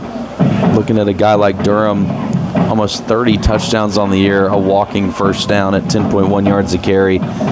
Interesting look here from the Mustangs. Do they come after Keelan, try to force something, or do they try to get Duncanville maybe a little bit conservative here inside the 20? Tough spot to score too. Not a whole lot of room down here. You gotta think that some sort of pressure inside the box. Duncanville has not thrown the ball quite very regularly in this game. Jeffrey Mann seems to check in at right guard for Damian Martinez. And that's a lot of beef, 340 pounds. They'll run the counter to the other side, and Durham still driving the crew forward inside the 15, and he's still going. His legs keep churning. No flag or whistle was blown. The Mustang defensive staff is irate that no whistle was blown. I think it took 6 Mustangs right there to bring him down. Just never stop. Don't stop till you hear a whistle. Unreal. Kate Durham, just a junior, will be playing at the highest level of college football on Saturdays in a couple of years' time. First and goal, Durham up the middle, plowing forward, and he ran over 2 Mustangs on his trip into the end zone, or are they going to mark him shy? Maybe they said he went down early. No, they are going to call a touchdown. No signal from the side judge or the far referee. It is a touchdown, though. Cade Durham has his 3rd of the ball game, and it's 20-6 Duncanville. Jerry Scales, Josiah Drake, left tackle, left guard. Great job there, plowing the way. Just such aggressive run blockers. You can tell that these guys are the tone setters for this offense. They go, the Panthers go. Durham is thanking those guys right now on the sidelines. High fives all around, all smiles on the Panthers sideline. Great answer. Sophomore Betris puts the extra point up and good, and it is all Duncanville here with 8:20 left in the second quarter. 21-6, their lead over the Westfield Mustangs. You're listening to the 6A Region 2 quarterfinal on Champion Sports Radio.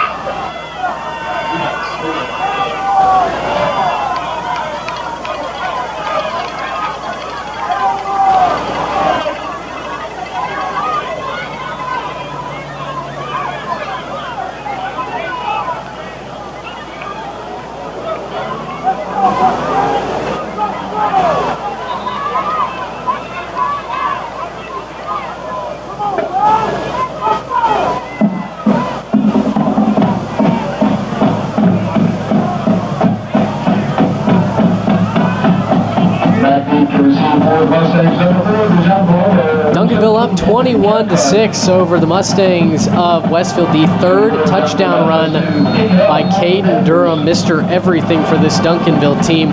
He's got 29 touchdowns on the season right now, and Metris to kick off for the fourth time today. This one is a short pooch punt. Lands at the 20-yard line, fielded by Palomo. I'm sorry, that's Cathcart actually. Broke a couple of tackles now. Free on the far sideline. He's going to be blasted out of bounds at the 33. Looked like for a second that he was both wrapped up and then had a chance to break it towards the end zone, but Duncanville able to get the scramble drill accomplished. Cathcart's got some wheels on him. He was one man, one edge seal away from potentially breaking that thing open. Been really impressed with the Mustang kick return and special teams as a whole today. Really well coached, really well prepared, it seems, for whatever Duncanville has, whether it's the short, shallow pooch kick or when they kick it deep. It's good stuff from Coach Meekin's bunch. Well, the Mustangs back out on the field. Ball spotted at the 32-yard line, where they'll have 1st and 10. Clock at 8:12 left before halftime.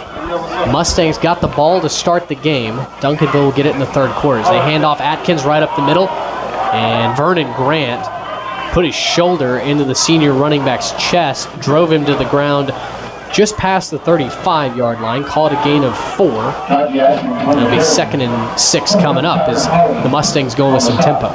Still got your full playbook here, plenty of time. No need to panic. Hatter, hard count, looks to the line, looks to the sideline, I should say. 3 receivers to the near side. 5 receivers total in the pattern as Duncanville goes man across the board. Lamadrick Spencer, press man coverage. Now he'll back off on Palomo.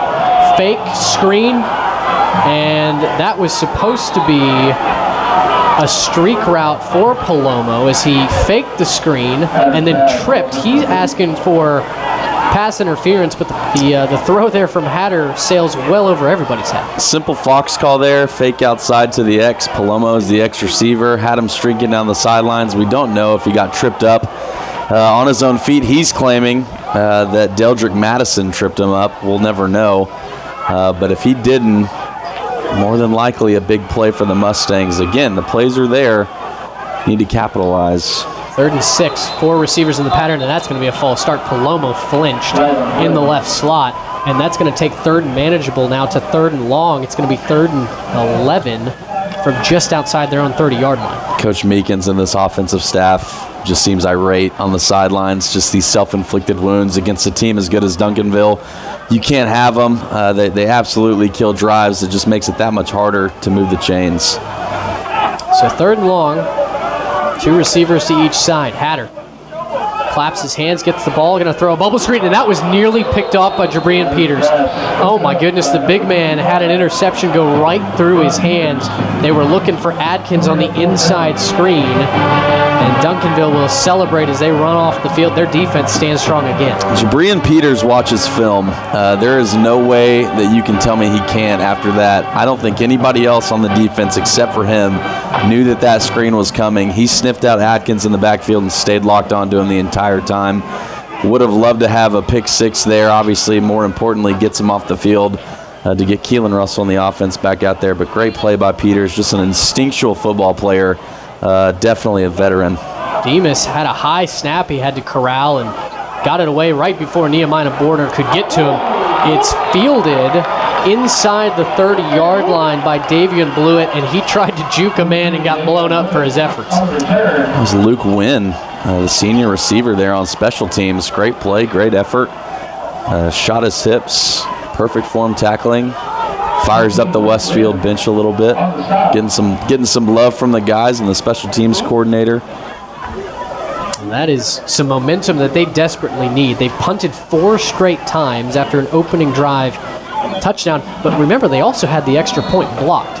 That's why you've got it 21-6. 7:12 left to go here in this first half. It's Duncanville back out on the field, pistol formation.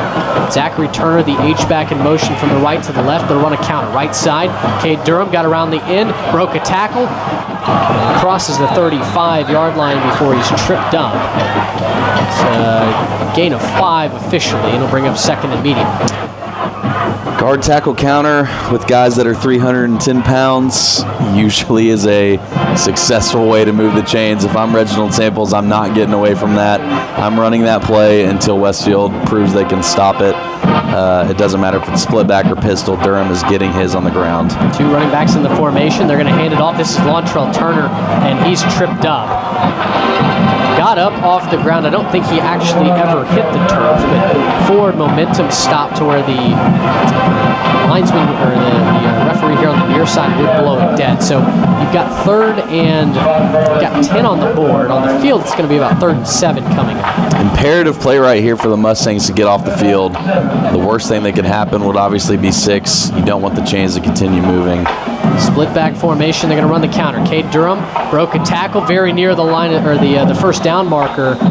First down was at the 41. He got to the 39, but likely coming back. It looked like there was a hold against the Panthers. Might have seen our first hold of the day, depending on what these referees try to signal. Who knows? Could have been hands to the face on the defense. You never know with these trench penalties. We'll see. Get the call right now. Duncanville's offense is still on the field. This would be 3rd and long, and indeed it will go against the Panthers, so back them up. The referee getting ready to make the call, and just kidding, we're going to have more discussion. Big old Jeffrey Manns, number 70, is in at that right guard spot. That's something that we've seen from time to time this season. And Austin, as we were talking before this, amazing to think Jeffrey was a backup defensive tackle when this season started. They put him in some jumbo formations down around the goal line, and now he's playing legitimate right guard in the state playoffs. And we're not really sure what happened to Damian Martinez. I don't see him on the sidelines anywhere. I'm sure he's disguised out there. Obviously, Jeffrey Mann's listed as 6'4", 340 pounds. Westfield doesn't have a guy close to that. The thing I've seen about Mann so far, he moves very well for a guy as big as he is. Looks like I think the Mustangs declined the penalty. It looks like we're punting. Yeah, that penalty was called against Duncanville, but the Mustangs declined it. And now, I mean, it is a fire sale. You've got both teams running multiple players onto the field right now. Nobody really seems to know what's happening, but I'll tell you this, the Mustangs getting ready to come after this punt. Second punt of the day here for Duncanville, and it's a fake. DeCorian Moore not going to get anywhere close. Great play right there by Westfield, not fooled at all. It almost seemed like they were ready for it. You could kind of tell before he took the snap that he was looking kind of left, right really quickly. Wasn't surprising to us here in the booth that was what they were going to do. Obviously, Westfield not fooled. A great opportunity here with about 5 minutes left in the half to cut this to a one-score game. Risky play there from Reginald Samples. You're up 21-6. Plenty of time left in the second quarter. Your defense has stifled the Mustangs since that first drive of the game. Do you like that call? I don't. I would have punted. They haven't been able to successfully move the ball in rhythm outside of that first drive. We'll see if they can make a stand here. Ball at the 34-yard line of the Panthers. Hatter with the play fake. Pressure coming. He gets away from it. Rolling outside of the pocket. Throws. Caught inside the 30. Down to the 27-yard line. And I think that's Cathcart who made the catch. Tough to get a number from all the way down there on that far side of the field. But it is Anthony, the senior wide receiver. His 53rd reception of the season. And, we focused on Palomo in the pregame show, but Cathcart also coming in north of 670 yards receiving himself. Now second down. Hatter takes a snap, throws a little naked screen down here to the near side, caught by Cathcart once again. He will just get the first down as he crosses inside the 25 to the 23. And it'll reset the chains for the Mustangs, who have a little bit of momentum going right now. They got the stop on fourth down, and their offense seems to get some rhythm back. No panic. Again, like I said, less than 5 minutes left. You have 2 timeouts here. Hatter seems calm, cool, collected, moving the chains here. Takes a snap, bobbled the snap initially, then runs the quarterback draw up the left side, slipped a couple of tackles. He's inside the 20, down to the 16. It's a gain of 6. He's elusive. No doubt about it. True dual threat quarterback. Replaced Cardell Williams, who's first team All-District last year. And Hatter's picked up where Williams left off. Southpaw in the gun, takes the snap, handoff Adkins. ran into his own man and then bullied down at the 14-yard line. Alex January made the tackle, and it'll be 3rd down and short coming up. Feels like 4-down territory for the Mustangs, but then again, maybe you don't have to go for it if you don't get it here on 3rd and 4. Depends on what this play happens here. You take a sack, I would probably lean on getting 3 points on the board. I think if it goes for no gain or even 1, I would be hard-pressed if Matt Meekins is not going for it on 4th down here, 3rd and 2. Jonathan Demas is the field goal kicker as well. He's only made 5 on the season, but we'll get there in a second. Hatter takes a snap. He's not going to need a field goal kicker. Running it up the middle, untouched until the goal line, and he plows through a man into the end zone. Touchdown Mustangs, and Hatter has his team back within a score. It's 21-12, and it looks like they're going to get ready to go for 2. Perfectly run quarterback draw there. You had both receivers on the top and bottom run go routes. Basically just flood the field for Hatter to run. Nobody there in the middle. You had some backers accounting for the flats there. Hatter saw a seam and went. And like we've said all afternoon, once he gets going, he's tough to catch. Just a fast, elusive runner. Obviously good with his feet, good with his arm as well. Just tough to corral. Tight formation, high snap, and it's a pitch back to Palomo. It's a double pass, and it's good. Dejan Palomo had a man in his face. He still was able to throw it down to the near side. Just inside the pylon was, it's not 27, that's Braylon Wyatt, a linebacker. I'm trying to figure out who caught that ball. Point is, 2-point conversion's good, and just like that, the Mustangs stop Duncanville on a questionable 4th down attempt. And in a couple of plays, they've not only scored the touchdown, but they've also got the extra point. This might be, this is the replay that is showing of the touchdown. I'm curious to see who caught that 2-point conversion play. Just a great play call by Matt Meekins, dipping in his special bag of tricks. You know, state playoffs, no tomorrow if you lose. I love it, going for it. I need to get some momentum back in this game. Now you got a 7-point game with 3:43 left to play. See if your defense can step up and get a stop. Defensive coaches are firing up that defensive line on the sideline. They got a big opportunity here for a shutdown stop. If they can get Duncanville off the field, all the momentum is swinging the Mustangs' way. It'll be interesting to see how Keelan Russell and the Panthers respond here. Still, 3:43, plenty of time. 2 timeouts, can settle in, run their full playbook as well. But great response from Meekins right there, especially to go for it. And having that 2-point play that you practice every week, you feel very confident in that typically. Now a chance for Duncanville to double dip if they can score here. They'll get the ball to start the 3rd quarter. The kick from Demas bounces up against the retaining wall behind the end zone on our right, well out the back. And Duncanville will take over at the 25-yard line. Today's broadcast of Duncanville Football and Champion Sports Radio brought to you by Energy Attic. Energy Attic helps improve your home climate control, reducing those cold and hot pockets, making it more comfortable throughout, and saving you up to 40% on your energy bill. Schedule your free Energy Attic audit online at energyattic.com. Energy Attic, attic solutions to transform your life. Duncanville, plenty of time to work with here. 3:43. They've got 2 timeouts in their back pocket. Up 7 here. You let a little bit of momentum go back to the Mustangs, but there's a chance to double dip if you can score on this possession and to come out in the 3rd quarter. Keelan Russell in the pistol. The play fake off the initial read. Throwing it deep. Got a man to Corian Moore. And that ball batted down off the hands of Moore. Was defended by Jace Thompson, the sophomore defensive back. What a play that was to knock that ball away. DeCorian Moore, one of the most sure-handed receivers in the entire state. He's the top receiver in the nation for the class of 2025. Great play, ran down the field step for step, turned, found the ball, made a play on it, didn't try to do too much. Perfect defensive back play right there. You can tell this Mustang secondary is coached up efficiently, coached up good. Was not fooled on the double move right there by Moore. That was actually cornerback Carson Williams, 12, not 22. Junior cornerback, couple interceptions to his credit on the season. 2nd and 10. Russell going to throw to the near side. That one airmailed over Moore. It was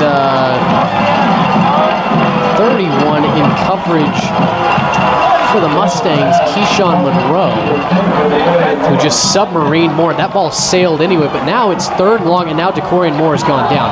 He hit the turf hard after having his legs taken out from under him, and you hope this isn't a head injury. You hope it's not, but this Mustang defense is fired up now. The crowd is getting into it. The sidelines are obviously into it. Kind of a scary situation here, like you said, Mitch. We hope it's not a head injury as knees are being taken on the field. And we'll let the training staff attend to DeCorian Moore. Hopefully this is something they get him back up on his feet in relative short order. Duncanville leads Westfield 21-14, 3:29 left to go before the half. It's Duncanville football on Champion Sports Radio.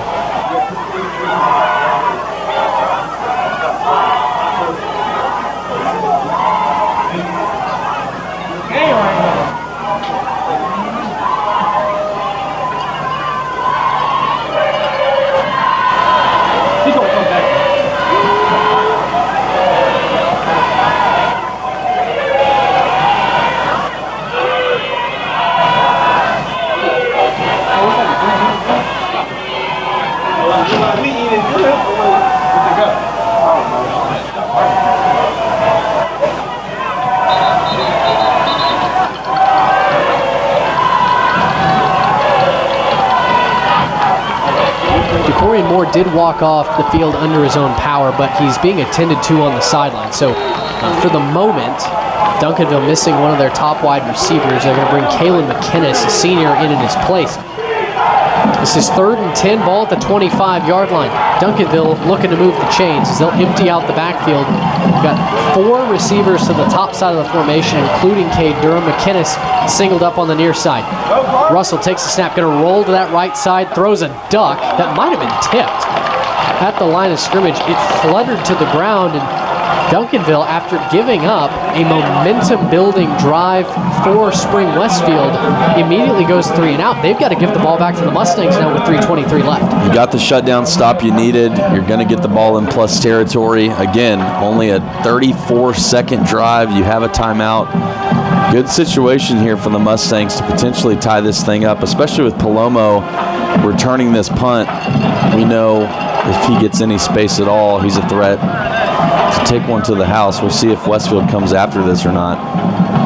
Well, DeCorian Moore able to come back on the field and punt this one away. Unfortunately, though, he's punting it into the wind, and this is a duck. It hit off of a Spring Westfield player. The ball's loose. Duncanville didn't realize that it was a live ball. My goodness, what a missed opportunity there for the Panthers. 6 guys around the ball, and not one can come up with it. Would have been disaster for the Mustangs. Fortune favors the bold sometimes. To even go up and attempt that, not what I would recommend, but luckily Westfield's going to take over in Duncanville territory. They got lucky there. That ball hit off Bryson Balka, the junior defensive lineman who was running back to set up a block. It basically fell out of the sky at his feet, hit off his shoes. And you're right, there were 6 Duncanville Panthers right there. Only Cathcart for Westfield realized it was a live ball. Shotgun formation, and they're going to hand it off Adkins. Coming to the far side of the field. This will come back as a hold, though, as Adkins spilled as he crosses the Duncanville 40-yard line. It's not going to matter, as there's going to be another hold here on the Mustangs' offensive line. So back spring up 10 more yards, 3:03 left here before halftime. And all the momentum was with Duncanville. They gave up 6, but they blocked the extra point. They scored 21 unanswered points. And then a questionable 4th and 8 call where they had DeCorian Moore deep in his own territory rush for it. Did not get anywhere close. That ball was spotted inside the 30-yard line. And well, since scoring a touchdown on a quarterback sneak from 15 yards out, all the momentum has been with Westfield as they're only down 7. Hatter talking to his troops at the line of scrimmage. Clock is running. 1st down and 20 after the holding play. Ball on their side of the field at the 48-yard line. Hatter rolling to his left, slinging it, and overthrew everybody. Colin Simmons was hunting Hatter down, on that far sideline. Lamadrick Spencer in the coverage of, I believe, Anthony Cathcart. It's 6'3", 225, screaming down the heel line, running step for step with the quarterback. I think it's safe to say Colin Simmons is special, as advertised, just does not make anything easy, especially for a left-handed quarterback. They line him up right there, I guarantee you, on purpose to make that throwing lane just super difficult for Hatter to even see over. He's an extremely talented football player. Simmons is in the backfield again. Hatter running for his life, scrambling back inside his own 35, and he's going to sling this one down the field into coverage, overthrew everybody, and Lamadrick Spencer nearly got a hand on it. He got away with that one there. Smart play. You got to throw that football away. Worst thing you can do as a quarterback is go across, back over the middle. Nothing but bad things can happen there typically, especially with a secondary like Duncanville. Looks like we got a Mustang down. Yeah, it's Kelby Thomas, the intended wide receiver.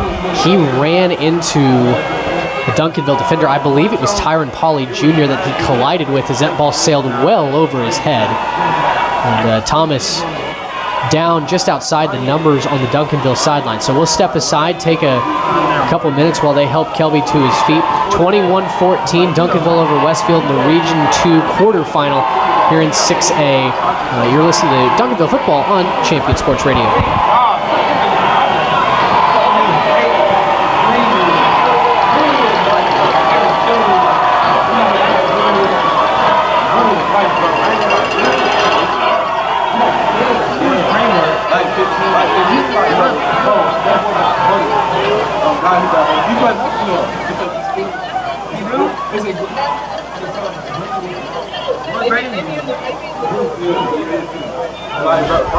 Kelby Thomas able to get back to his feet and jog gingerly over to the sideline. It will bring up 3rd down and 20. 2:27 left on the clock. Westfield trying not to give this football back to Duncanville, who still has 2 timeouts. 3 receivers, top side of the formation. Preston Hatter in the gun. Takes the snap, quarterback draw up the middle. Got away from Keytron Simpson coming to the near side. He is blown up out of bounds. Not only blown up, he goes out of bounds. He stops the clock. You can't do that right there if you're Hatter. You have to know Duncanville is running out of timeouts.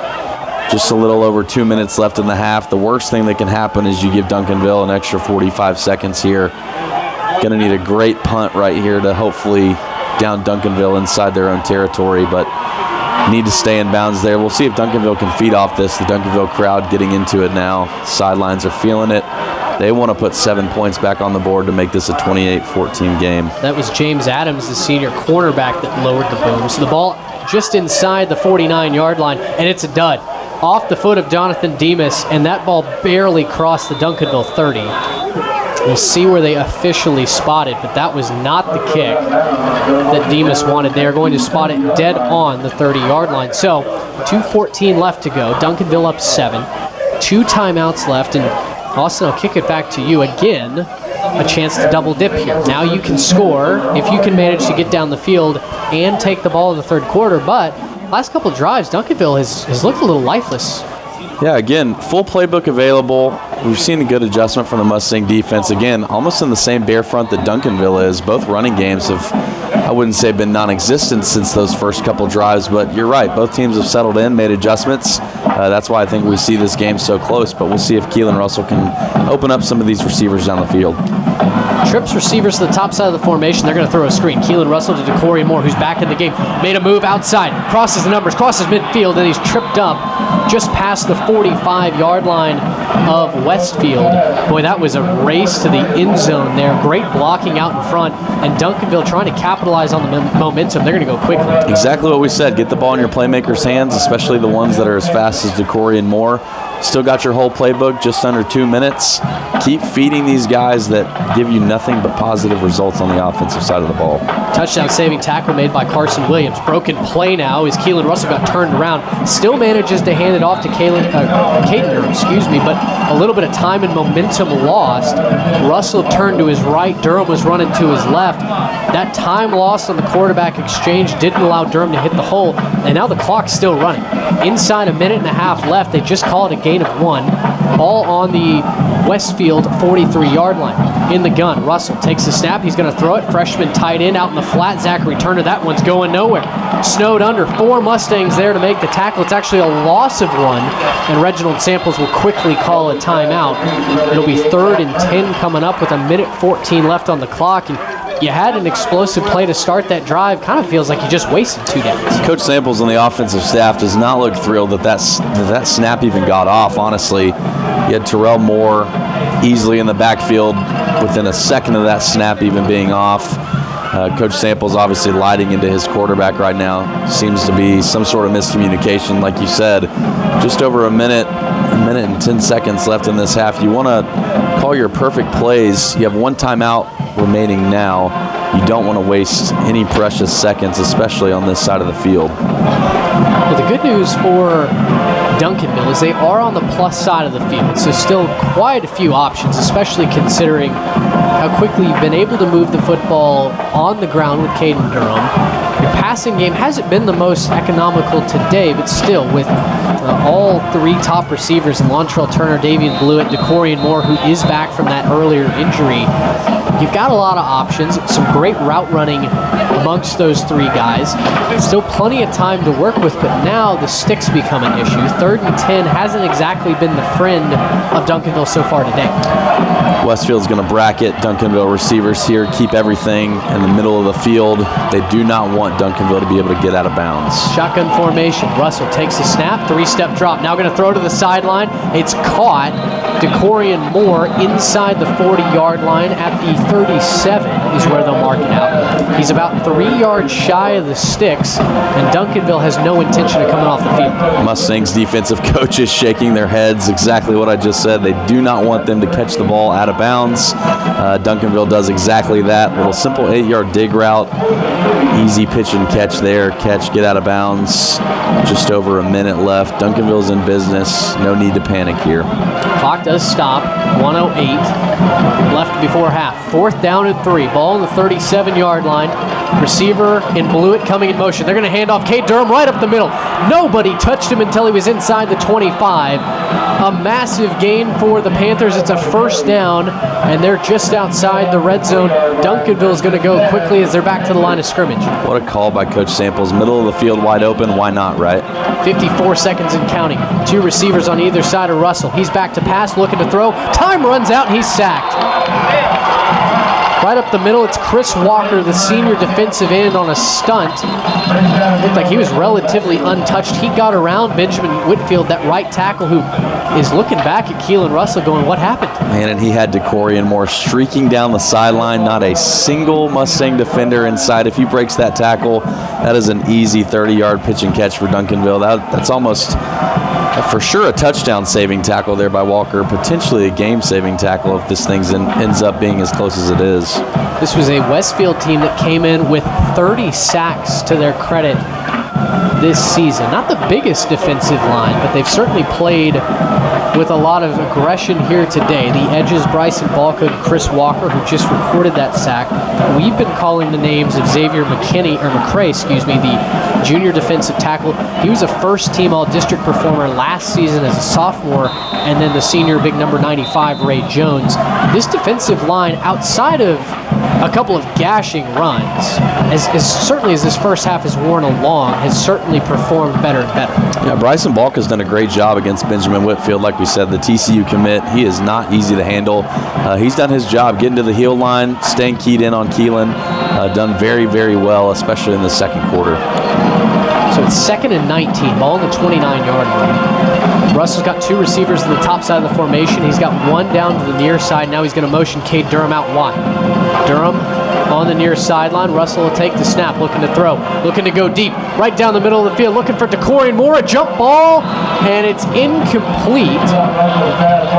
I think he slipped there in the end zone. I think he's going to want to run that route over again. I don't know if we got a little precipitation on the field or just simply slipped on some thin turf. Ball was there, good throw by Russell. A little bit risky in the middle of the field, but that's something that Spring Westfield seems to be okay with giving up, that middle of the field. They want Duncanville to essentially get tackled inbounds. They don't have any timeouts left. You would live all day long with anything tackled inbounds here. Carson Williams and Alan Hatter on the coverage there as they double-teamed DeCorey and Moore. Moore out wide on the near side. Lontrell Turner in the slot to the left. Keelan Russell looking to throw. Throws it over the middle. It's caught Moore. Trying to get back to the chains. He didn't. Snowed under at the 25-yard line, so they get close to the original line of scrimmage. They're still about 4 yards away from that. And someone lost their helmet. Josiah Drake did, the left tackle. Clock stops. They stopped the clock, but now it's running again, and we're inside 10 seconds. Duncanville's got to hurry. Down to 9, down to 8. Keelan Russell in the gun. He's going to roll to his left side. This could be the last play, and he's going to run for it. Clock's going to expire as he gets out of bounds, and we are going to the half. Duncanville's coaching staff screaming for one more second to be on the clock, but Austin, we were both watching the clock. I don't think there's any way that was true, and now both teams will head to their respective locker rooms. 21-14, Duncanville over Westfield. It's turned into a heck of a ball game. We've got lots to talk about on the halftime show. Stick around. We'll let you hear the Duncanville band talk about what's going on around the state of Texas, the rest of the regional finals going on in the Lone Star State, and we'll digest what happened in this first half. A much closer game than many expected. Duncanville 21, Westfield 14. Champion Sports Radio's presentation of Duncanville football will continue in a moment.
marching band led on the field today by drummers Tommy and Herman Westfield Hospital, Jocelyn Mendoza, Tyson Newman, Ashley Thompson, and Carla Torres.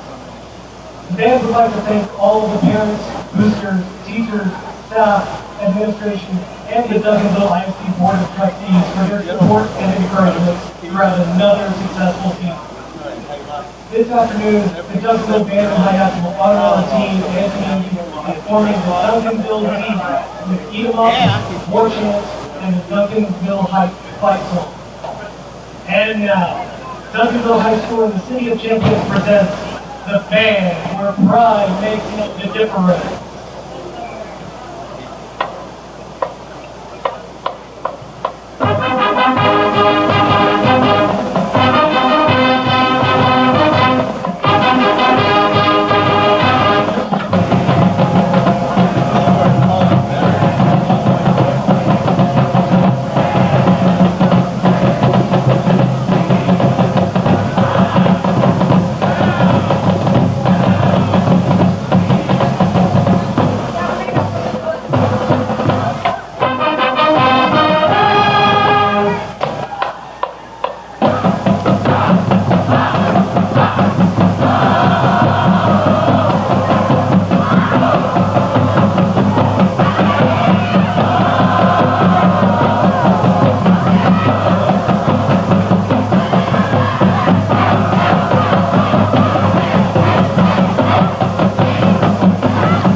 Halftime show continues here inside Georgetown Independent School District Stadium, the complex at Birkelbaugh Field. Duncanville up 21-14 over Westfield. And Austin, we'll talk about the first half, kind of project forward in just a little bit. But, of course, many more games going on around the state of Texas, specifically in the 6 and 5A levels, and a lot of really good games. Of course, you expect that as you get towards this regional final selection, 2 weekends away from state title games.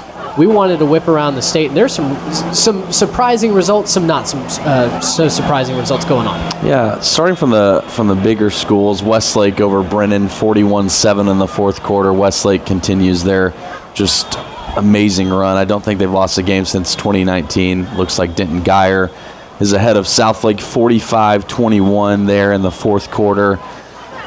Louisville falling to Prosper right now, 24-13 in the fourth quarter as well. Whipping around to the 5A classification. Aledo over Centennial, 42-21. That has gone final.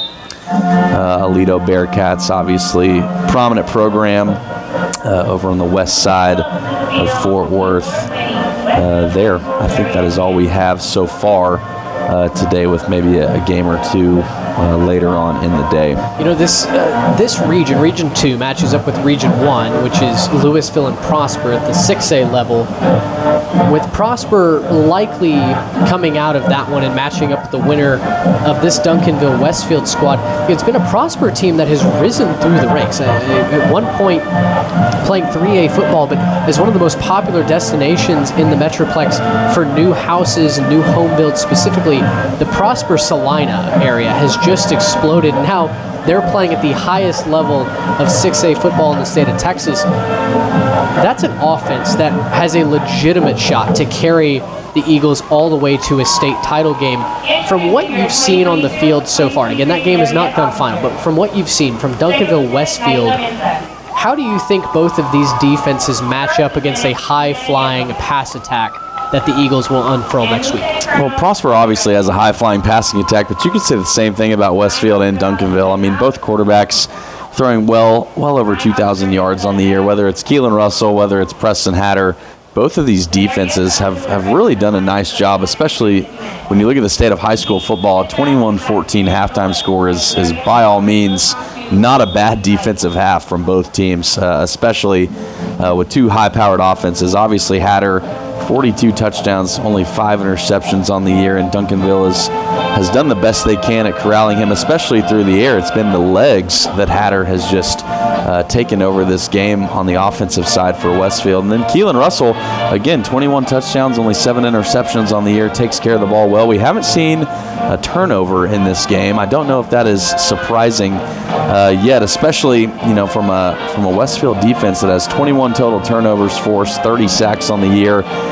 It would not shock me if later in the second half, one of, if not both of these teams, maybe try to press a little bit, make that throw in that tight window that could easily be picked off, or as fatigue starts to set in the second half of these ball games, ball security is at a premium.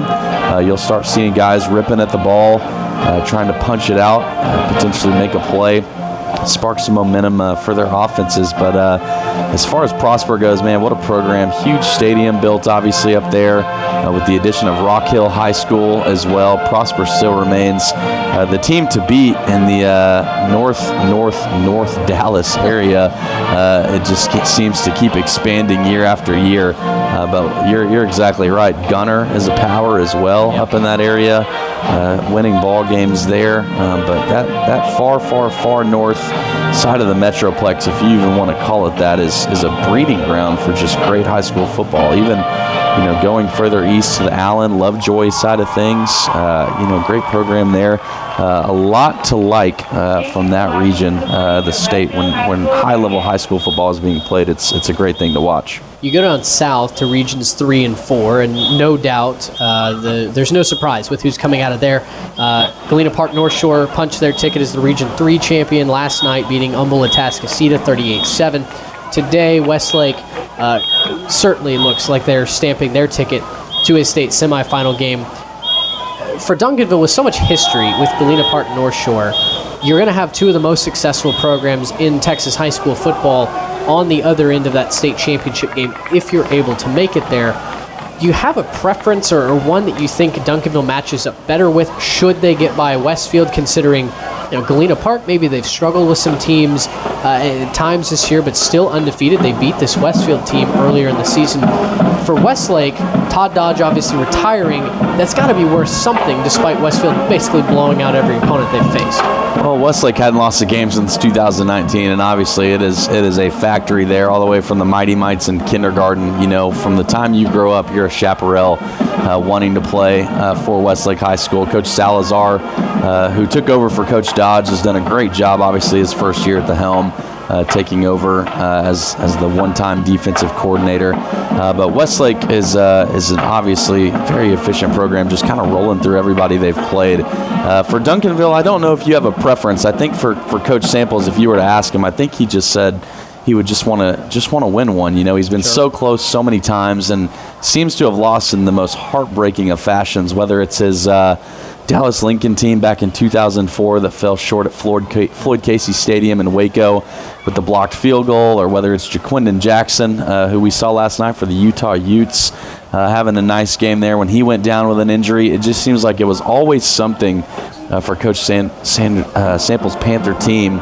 I think they're ready to knock down that door no matter who they play. I think beating North Shore would obviously be a very satisfying feeling. But like I said, I think if you were to ask Coach Samples, he just wants to win one.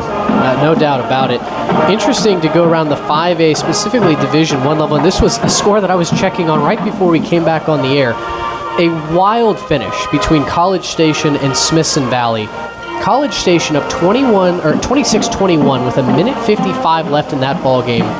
Fumbled what could have been the final possession that they had. Fumbled a punt inside their own 5-yard line. Their defense came out and had a goal line stand to win that football game. They win over the Smithson Valley Rangers 26-21. An incredible job that the College Station Cougars continue to do at the 5A level. I tell you what, there's a lot of really fun teams at this 5A level, not quite the size of some of these 6A programs, but you were talking about at the Division II level just a moment ago. We were talking about South Oak Cliff. That's a team that Duncanville played here at the beginning of this season. They beat Melissa 30-6. There are so many historic programs at all levels, but especially I think the 6A and the 5A levels, that when you think of Texas high school football, you can list off a number of these schools. Yeah, absolutely. There could be shaping up to be just an absolute battle of the Titans, especially at the 6A Division I level. You'll have North Shore and Westlake next weekend, obviously with the winner moving on to AT&T Stadium to play for the obvious trophy that all of these teams across the state are reaching for. Looks like North Shore obviously taking care of business against the Toscasita. They were moving on, and then as we cruise on the fourth quarter, looks like there's only about 7 minutes left in the Prosper Louisville game. They seem to have that one under control at the 6A D1 level. I want to talk about a team out of Austin, the Vandergrift Vipers, only a program that has been around for 12 years. But what a job Drew Sanders has done with them. They themselves had a goal line stand last night against Dripping Springs to solidify the win, 27-24. They will meet, obviously, the vaunted Katy Tigers of the greater Houston area. Coach Gary Joseph, one of the most winning coaches in Texas high school football history. Just what a great job he's done. But what a great job Coach Sanders has done for Vandergrift, obviously, to get them to that point. If they were to knock off Katy, it would be shaping up for a matchup with DeSoto. Obviously, we know the high-power offense that DeSoto has seemed to always have. Even when Coach Todd Peterman, the offensive coordinator of the Panthers, was there years ago. Just formidable opponents. You know, you're so deep into December now. There's no more weeks off. Everybody who's still playing is obviously a 10-game winner. You know, just super disciplined. Obviously, coaches have a great feel of these kids and just seem to get them coached up just so well every week. And that's what makes this state just the pinnacle of high school football. So fun to watch. Excited to see how some of these other games go final. We'll update you throughout the second half on those that are still in progress and continue to let you know who the opponent for the winner here between Duncanville and Westfield would be next week. Again, more than likely Prosper, but that game's still yet to go final. When we come back, we'll talk a little bit about what happened there in the first half. Duncanville only up 7, a team that has blown away almost every opponent they've played, but the Mustangs of Westfield hanging tough. You're listening to Champion Sports Radio, and Duncanville football will continue in a moment.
A little over 6 minutes left before we kick off here in the second half on what is a gray, cloudy day.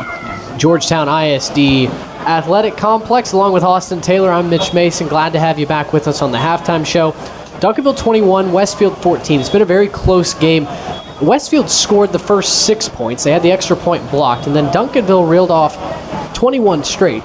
At that point, Austin, it really felt like Duncanville was going to run away with it. It was going to be same song, different verse.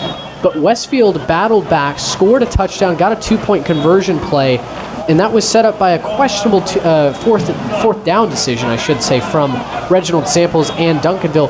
What have you liked from the Panthers so far in that first half, and what needs to be cleaned up if they want to hang on to the second half lead? I would say pre-snap penalties sort of bit the Panthers a little bit there late in the second half, and also just getting away with what got them here. The guard tackle counter essentially in the first quarter was borderline unstoppable. You had 14 points on the board while only running 3 plays, obviously.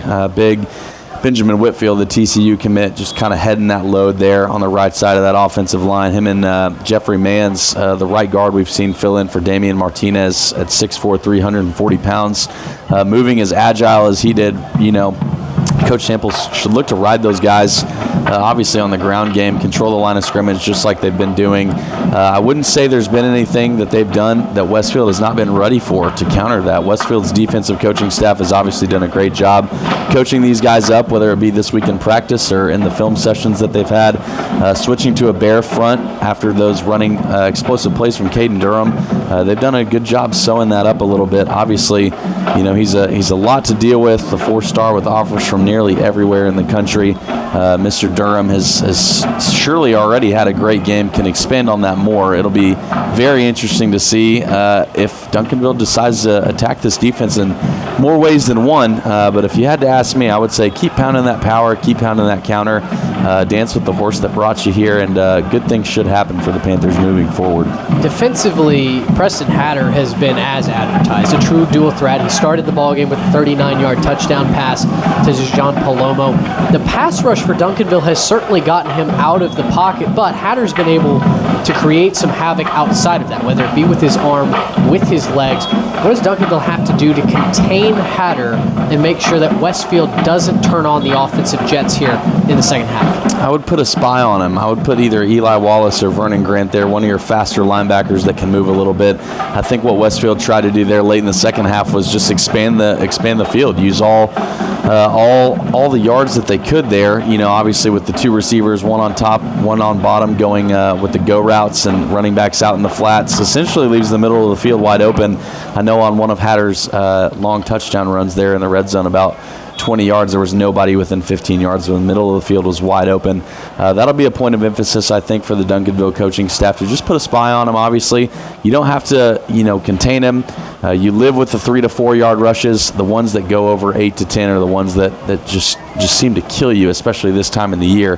When these offenses are so down pat. Each guy has ran this play thousands of times, it seems like, especially dating all the way back to spring ball when most of these teams get going. Well, we've got a few minutes left here, about 2.5 minutes left before we start off the third quarter. So we'll step aside and take a break, our final break of the halftime show. When we come back, Duncanville and Westfield back on the field. 2 quarters of football left to determine a regional title winner. Duncanville 21, Westfield 14. You're listening to Duncanville Panthers football on Champion Sports Radio.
Minutes left to determine a Region 2 winner here in Georgetown ISD. Birkelbach Field, the site for today's matchup between the Duncanville Panthers and the Westfield Mustangs. Duncanville 21-14 the lead as we head out of the half. Spring Westfield will kick off here to start the third quarter, kicking from our left to right. They're dressed in full black.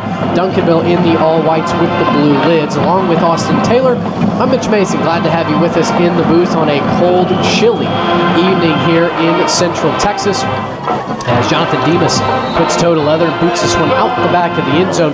Duncanville moving from our right to left into the face of this wind. That's one thing to keep your eye on as we go throughout the rest of today's contest. Not a stiff wind, but we did see in that first quarter specifically, it held up punts. You wonder if it could hold up a field goal as well. Something to keep your eye on. But Austin, as Duncanville's offense comes back out onto the field, what do you want to see from this first drive here with the Panthers? Continue to pound the ball on the ground. The guard tackle game has been there, especially in the first quarter. We saw him get away from it a little bit. Coach Samples needs to dial this in and control the clock, control the line of scrimmage. Quick screen to start the game, or start the second half. Out to Davian Blewett. Pass from Russell will go for a gain of 7 yards. 2nd and 3 coming up. Duncanville used a lot of pace, a lot of momentum there, especially late in the first half. They seem to be operating with that same tempo here. Caleb Kinney into the ball game as the tight end, H-back to the left. Russell takes a snap, hands off Cade Durham right up the middle. Didn't get much. Give him just maybe about 2. So to bring up 3rd and short here for Duncanville. Just a couple of seconds into the opening drive of the third quarter. Xavier McCray and Ray Jones, again, I've said these guys' names probably 10 times this entire broadcast. They just continue to be just an impeccable force in the middle, going directly at this Duncanville offensive line. When they get blown off the ball, they get blown off the ball. Absolutely. But when they stick their nose in there, they've been very, very effective, certainly against Keelan Russell in the passing game. 3rd and short, handoff, Cade Durham up the middle. First effort didn't have it, second effort does. He'll rain forward for about 2 extra yards. 1st and 10 as they'll move the chains. Important early momentum, I think, for Duncanville, who late in that second quarter was just struggling to pick up a first down. Well, just then we saw the power from Jeffrey Mann, 6'4", 340 pounds with a head of steam. Not many Division I college players are going to be excited to attack that head on, much less high school guys. Pistol formation, Keelan Russell, play fake, rolling to his right, going to the top of the numbers. He's going to tuck it and run. No, now he decides to throw it. He probably should have just tucked it. Yeah, not a smart decision there. Was about a foot away from being picked. He was out of bounds, the defender was, but just throw that one away. No harm, no foul. Live to see another down. I think Lontrell Turner wanted that ball immediately out of the break, and that's not when Keelan Russell decided to throw it. They'll shuffle Caleb Kinney out of the formation. Zachary Turner, the freshman tight end, comes back on the field.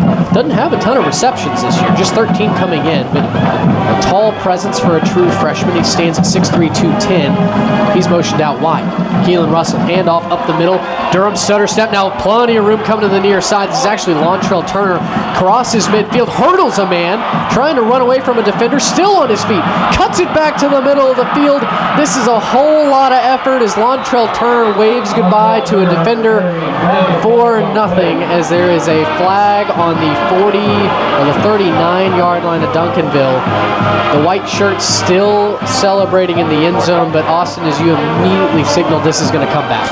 I think they are going to get Jerry Scales here for a hold on number 10, Bryson Balka. Just completely bear hugged him to the ground right in front of the line, judge's face. That's coming back 10 times out of 10. You feel bad, man, for Turner on that play. All that work. One of the more spectacular running plays we've seen all day is going to totally be negated here. Just a gut punch to the Panthers sidelines. Coaches are hands over their heads. They can't see it. They're on the other end of the field, but that was a hold all day long. Nice stutter step there from Lontrell Turner. Looked like he might be hit in the backfield, and instead put a move that shook a couple of different defenders, and then the effort to stay up on his feet. I'm surprised he's still on the field as he's come out. There's 4 wide receivers in the pattern, 3 to the top side, and Turner is the slot receiver on the far side of the formation. Caleb Kinney, the running back, motions out to the tight end, and Keelan Russell's going to roll that way to the top of the formation, looking to throw. It's intercepted in and out of the hands of Zachary Turner, and it's picked off by the Mustangs. The first turnover of the ball game. Austin, you talked about it in half. There had not been a turnover to this point. It goes the way of the Mustangs. It's their 22nd forced turnover of the season, and it's picked off by number 18, Jordan James, a junior cornerback. Yeah, Russell right there trying to find the freshman tight end. One receiver on a go route, the other on a simple hitch. Right off the freshman's hands. He's going to want that back. Gosh, that's not what you want, obviously, for Duncanville, your first series out. Let's see if Westfield can take advantage, see if more so the Panther defense can get a stop. Well, pressure applied to the Duncanville defenses. The Mustangs will hand off Tajay Atkins, and he is blown up. He broke out of 2 different tackles before he was rudely met by Elijah Wilson, who buried him just outside the 30-yard line. Officially a gain of 6, and it'll be 2nd and 4 coming up from the 32-yard line. A little bit of swagger for this Mustangs team. It's really the first time all game that we've seen that, maybe even since the opening drive. Absolutely. Sidelines is very energetic. That's what turnovers do. They give you momentum, easy to capitalize on. Handoff, Atkins broke a tackle, broke another tackle, still on his feet, crosses the 20-yard line before he's finally hit down at the 16-yard line by Colin Simmons. Atkins is running with an attitude, and if you close your eyes, it sounds like it's Caden Durham toting the football right now, but it's Spring Westfield that's on the attack. Atkins, I'm surprised. Yeah, there he goes. Probably trotting off the field here. I'm surprised. Simmons laid the boom on Atkins there late. We'll see. It looks like they're going to keep him in for a split back situation, but he got level. He felt every single inch of that hit right there from Simmons. Huffing and puffing is the junior running back. Came in with over 1,100 yards. Now Demir Scott back into the backfield, and he's going to get the carry. He's first in the ballgame, right up the middle. Gain of maybe 2.5 as Keytron Simpson was there to greet him, along with Nehemiah Borner, the safety, coming up and run support. Yeah, right there, Alex January. They've kind of split him out wide. Normally a guy that plays more so the defensive tackle inside. They're lining up. Now he was right over the shade of the left tackle. Don't know if that's something that we've seen regularly in this game. There he goes back to the inside with Simmons over his right hip. Was interesting to see him almost in a 5 technique. Diamond formation. Hatter hands off Atkins, and he's blown up by January, but he bounced off the tackle.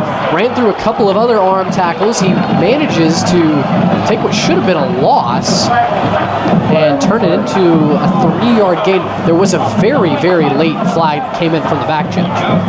Just pinballed off of January there. I am shocked that he stayed on his feet. January came in with a full head of steam, and I mean the definition of being pinballed off. We'll see what the call is here. We've seen so many running backs this year just fold like cheap tables when hit by January. It is a personal foul, face mask against Duncanville. Oh my. And now that ball was set to be spotted just outside the 20-yard line. Now it's all the way down to the 6. Didn't think it was on January there. He actually didn't make the tackle. We didn't see who made that. I'm not sure the referees didn't say the number of the player who committed the foul, but obviously costly. 1st and goal on the 6. Good opportunity here for Westfield to tie this game up. We'll see if Duncanville can be a stone wall here. Situation that Duncanville's not used to playing in. Trying to defend the lead as Hatter takes a direct quarterback snap, got through the line of scrimmage, and then he stood up at the 2-yard line. Vernon Grant, Elijah Wilson, Eli Wallace also in on the tackle. So it'll be 2nd and goal from the 2-yard line. You see Westfield right here trying to spread out Duncanville as far out as they can go. Obviously inside the 5, not a lot of room to work with, but they're going to drag that Z receiver almost all the way down to the numbers up top. Even about as wide as it can go. He is outside the 10-yard line mark right now. don't be surprised if you see just a quarterback draw inside or potentially a pop pass here. A little confusion. Looks like Westfield might take a timeout. Westfield didn't know what the play call was. They had Cathcart trying to figure out if he was in the slot or lining up as an H-back. They were set to go, looked like almost under center, maybe the pistol formation, but Spring Westfield will take a timeout here. This is big. This is a situation that Duncanville's just not used to being in. They're not used to playing in close games at all this season, let alone having to defend their own goal line to prevent a possible tie. But the Mustangs have not been intimidated today. They've played strong football. They punched Duncanville in the mouth early and really just kind of weathered the storm for most of the second quarter. They've come out with a vengeance here in the third, not only forcing a turnover, getting an interception, but now driving down into the teeth of Duncanville's goal line. And the running game has been where they primarily forced their hand. Absolutely. You can see the excitement from this Westfield Mustang offense. Obviously, almost looked like they were hyping each other up as much as they could. You know, let's punch this thing in.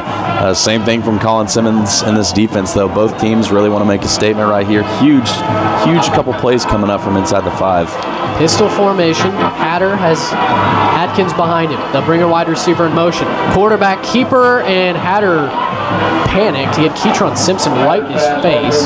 Threw that behind Cathcart, so to bring up 3rd and 2. Are you surprised they didn't just run it up the middle? I am. January is just such a big force in the middle, though. I think they really just don't want to run at him, one, for the risk of not getting it, two, for potentially just creating a turnover. Any hit that guy delivers is a chance at a fumble. Again, Simpson right in his face there, no room to throw it. But again, good job by Hatter throwing it away. Plenty of space to just live another down. Ball in the far hash. Mustangs in the shotgun. They'll bring a receiver in motion. Hatter looking to throw, steps up into the pocket. He's snowed under. Keytron Simpson sacked Preston Hatter. He drives him back all the way to, call it the 8-yard line. And it will be 4th down and 8 to go. And the Mustangs look like they may be trotting the field goal team out. Great call by Coach Borner, the Duncanville defensive coordinator right there. Great alignment by the Panther defense as well. 7 men on the line of scrimmage, all screaming down the line. Hatter just nowhere to go. Smart play to just go down. Looked like he wanted to scramble, maybe try to force something out of nothing there, but really wise to just go down there. Looks like the Mustangs are going to be attempting a field goal here. Got Jonathan Demas out. He's 5 for 5 on the season. His long just 35. Just well inside that. Mustangs running players on late. Now they're set. Palomo, the hold, and they got Duncanville to jump off sides. Oh my goodness, Lamadrick Spencer wasn't paying attention at all. He bit the head fake. And you go now from the 8-yard line. Actually, we'll call it the 7. They're going to march this ball, what is it, half the distance to the goal. We'll see officially where they spot it. But now the Mustangs are going to go for it. They're trotting the field goal team off the field. This ball is going to be spotted inside the 3-yard line. Oh, what a terrible mistake from Lamadrick Spencer. And now you're down to 1 play for the entire score. If I'm Coach Meekins, I'm going with my money go for 2 play. You've already ran one of them. You practice these all week long, usually at the end of practice periods. You usually have 5 to 6 that you feel very confident in.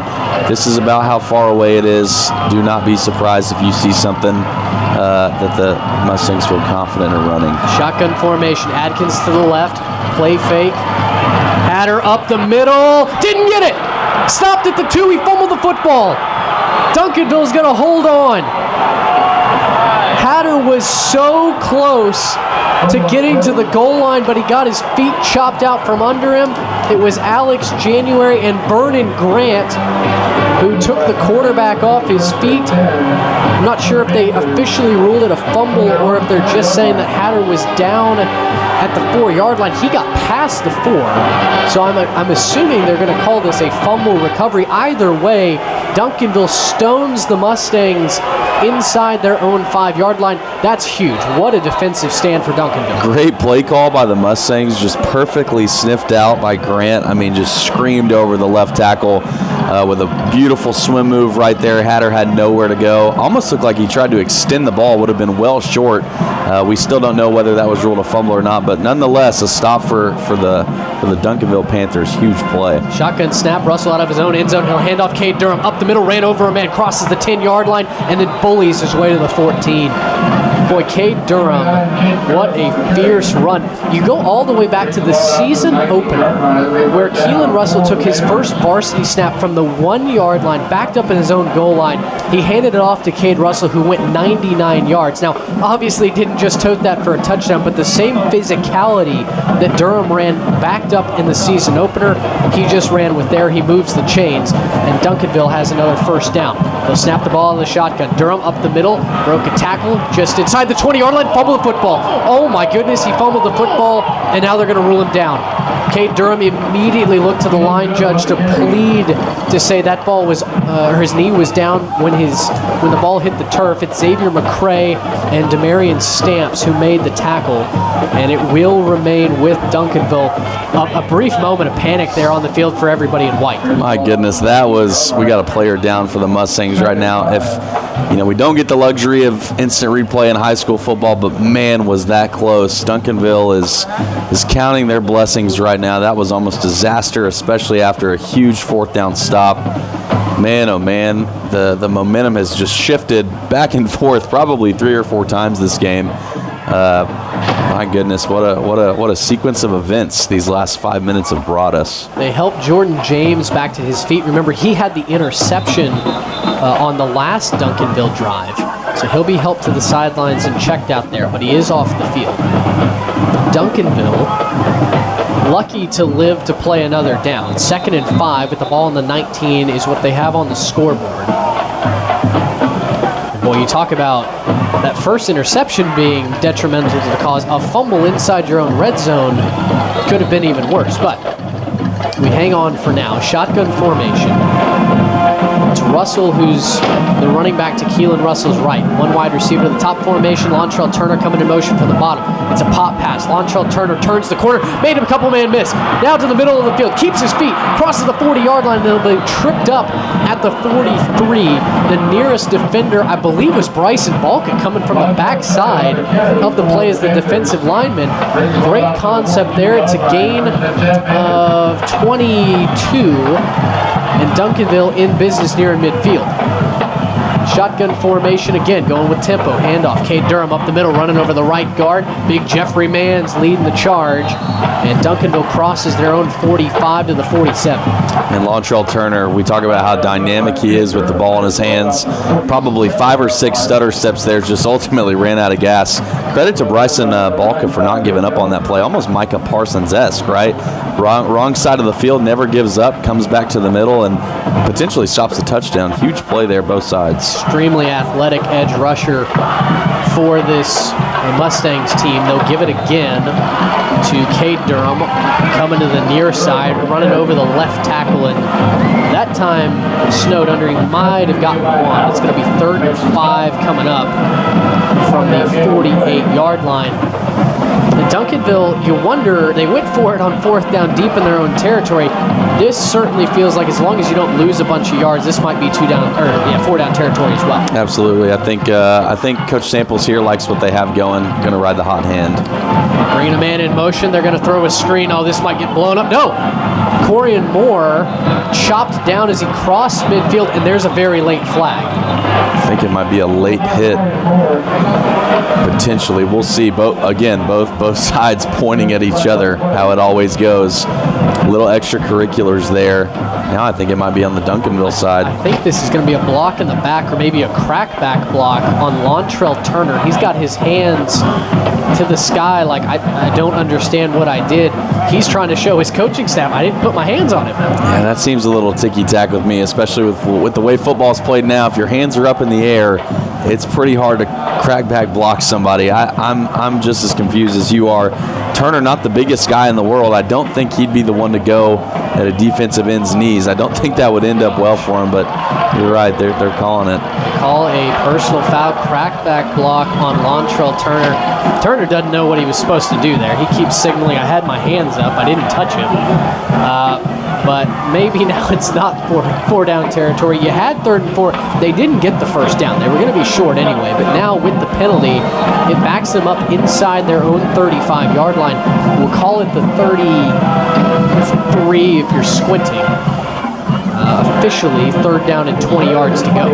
Don't be surprised if you see a little bubble or tunnel screen up top. You got trips to the right side. Bringing Lontrell Turner in motion near side. Pop pass again. Trying to get to the near side and then fumble the football out of bounds.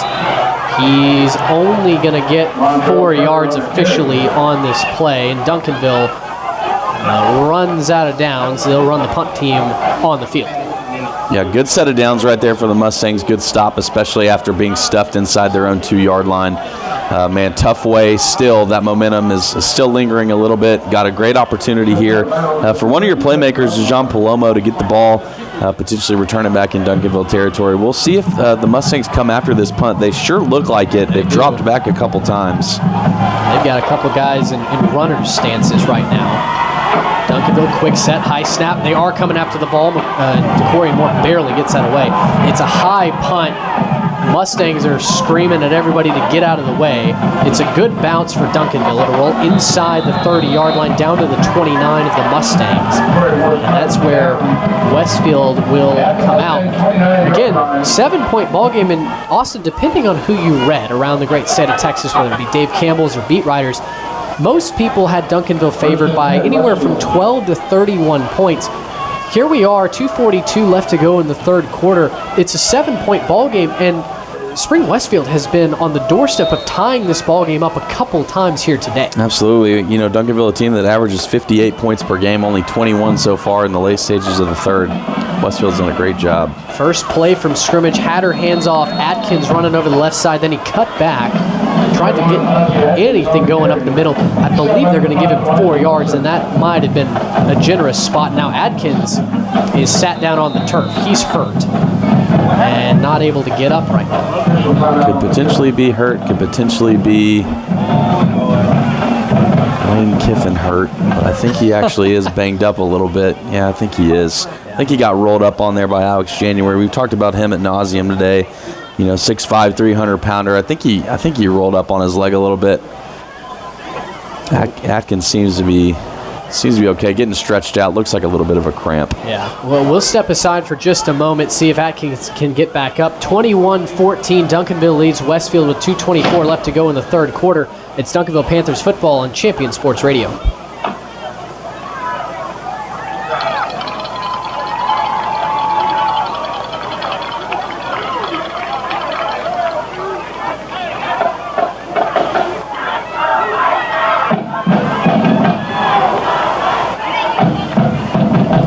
As we threw it to break, Adkins able to hop right back up. He will come off the field, so it's Demir Scott, the senior 2nd-team all-district performer from a season ago, who's in the backfield. Pistol formation, 2 receivers to the near side.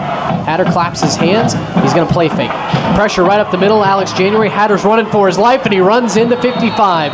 Jabrion Peters once again in the right place, the right time.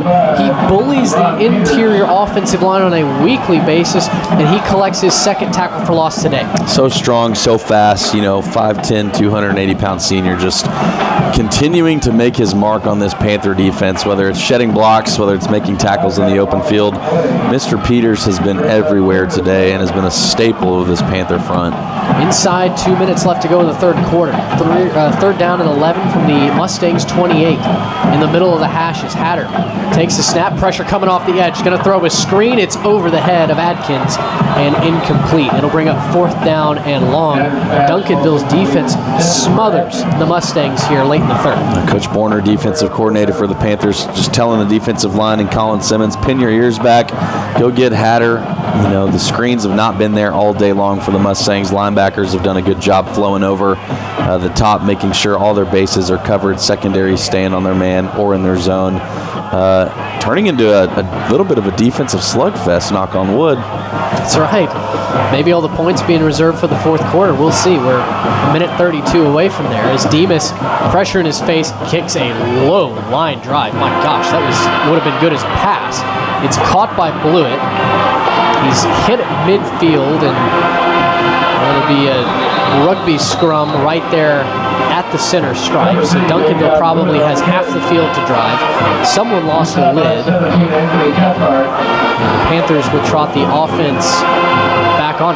That punt was as unique a punt as I've seen in a long time, certainly at the high school ranks. A tight spiral that I think either quarterback would have been happy to throw. Ideally, you don't want that. You want the punts with a little bit of hang time to let your coverage team get down there. But good job by the Mustangs corralling, making sure they tackle well in space. 50 yards to work with here for the Panthers. Let's see what they come out with. Best starting field position the Panthers have had since early in the second quarter. Keelan Russell in the gun. Durham's going to motion out to the right. Two receivers to the near side of the formation. You've got Caleb Kinney in as the H-back. Now Lontrell Turner in motion. Pop pass. Run to the top side of the formation. Turner's got a hole. A tunnel up to the 38-yard line. A second down and 1 coming up as Caleb Kinney and Carson Williams get into it on the far sideline. They're separated quickly.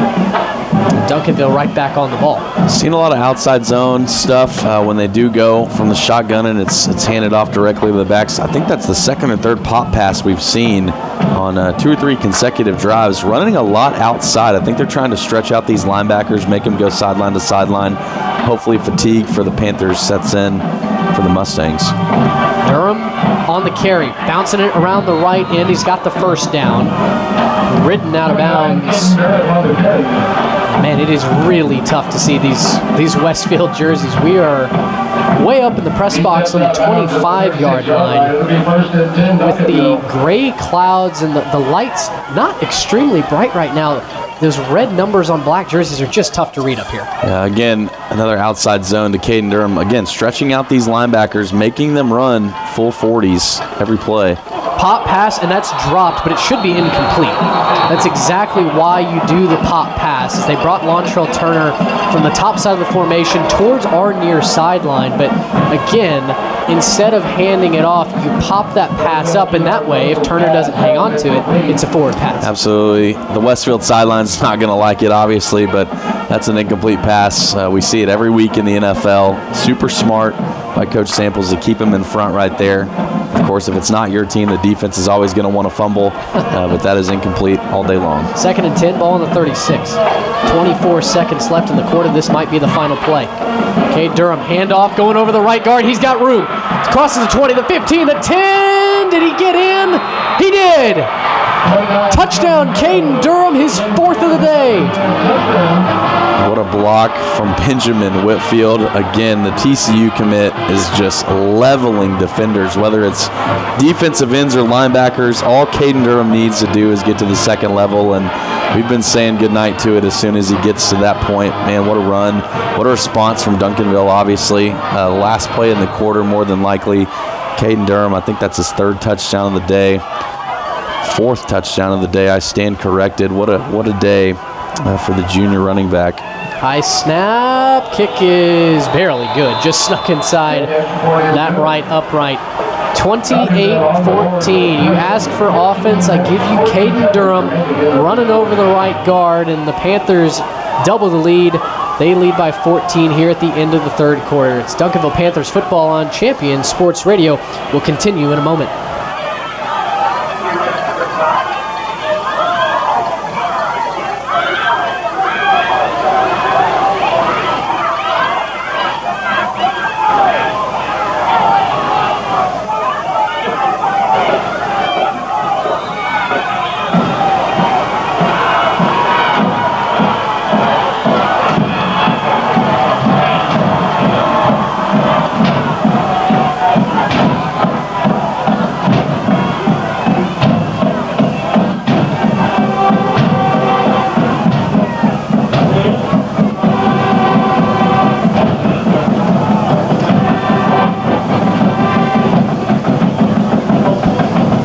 Six-yard touchdown scamper from Caden Durham running over the right side has given the Duncanville Panthers a 28-14 lead here in the regional final, Region 2 of the 6A state championship. And Mitris will kick this one away. It's a low squibbing kick, touched by Palomo and then fumbled inside his own 15. He tries to recover, slips at the 20-yard line, and this is going to back up even more. You've got a crackback block coming here against Westfield. Tough to tell exactly who that is, but you've got a Duncanville Panther down as a result. It's number 32, Tamir Hunt, who just got leveled at the 15-yard line. So Spring Westfield already down 14. They're going to be backed up against it here to end the third quarter. Probably going to be inside the 10. You know, you got about 4 seconds left in the third quarter. I would assume they run a play, obviously. Probably on the ground. It's been their strength. Good to see Hunt get up and walk off there. It was pretty ugly. Nothing egregious there. Obviously, you don't want to block in the back. But good to see him stand up and walk that one off. But the Mustangs are going to have a tough hill to climb. Probably going to be inside the 10-yard line. We'll see where they officially spot the ball. Yeah, it's an illegal blindside block officially. And I believe they just called it a spot foul. So this ball will be marched all the way down to the Mustangs' 10-yard line. And now you got 4 seconds left on the play, or on the game clock here in the third quarter. But given the tight proximity to your own goal line, I really think Westfield's going to end up running the football here. They're in the pistol. 3 receivers to the near side. Hatter's got Atkins in the backfield. Claps his hands, hands it off right up the middle, and a big hole. Atkins on the loose. One man to beat, and he's gone.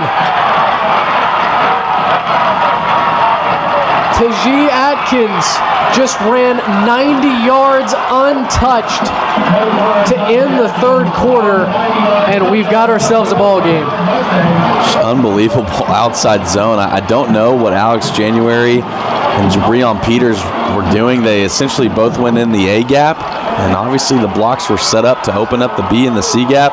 I think the D, E, and F gaps were open right there. You can count all the way down the alphabet. Oh my goodness. Just when you thought Duncanville might start to salt this game away, one play, 90 yards from Tajee Atkins, the guy who came in with over 100 carries, almost 1,200 yards. He's up over 1,300 yards with his efforts here today. You get Duncanville to chump off sides once again. My goodness. Lamondrick Spencer again. That's the second time we've seen him do that. Looks like Colin Simmons is going to talk to him a little bit. Tell him to just calm down, relax, play your game. You're better than this. Yeah, absolutely. They're gonna pull him. Probably going to get an earful from the coaches here. Just senseless. Not needed right there. Again, yep. Coach is probably telling him to calm down. It's okay. The play's over. Let's go back on offense. Let's try to score ourselves. Well, you wouldn't know it if you just looked at the scoreboard, but the Panthers blocked the first extra point attempt of the night, and it was Lamondrick Spencer, so he's been successful. I thought you could have called him offsides on that play, but obviously Westfield able to get a 2-point conversion there in the second quarter to erase that point deficit. Jonathan Demas. Kick is up. It's good. And in the third quarter, we head to the fourth, 28-21. Duncanville over Westfield. 1 quarter left to determine a regional champ and a state semifinal contender against the Prosper Eagles a week from now. Duncanville Panthers football will continue in a moment.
minutes on the clock.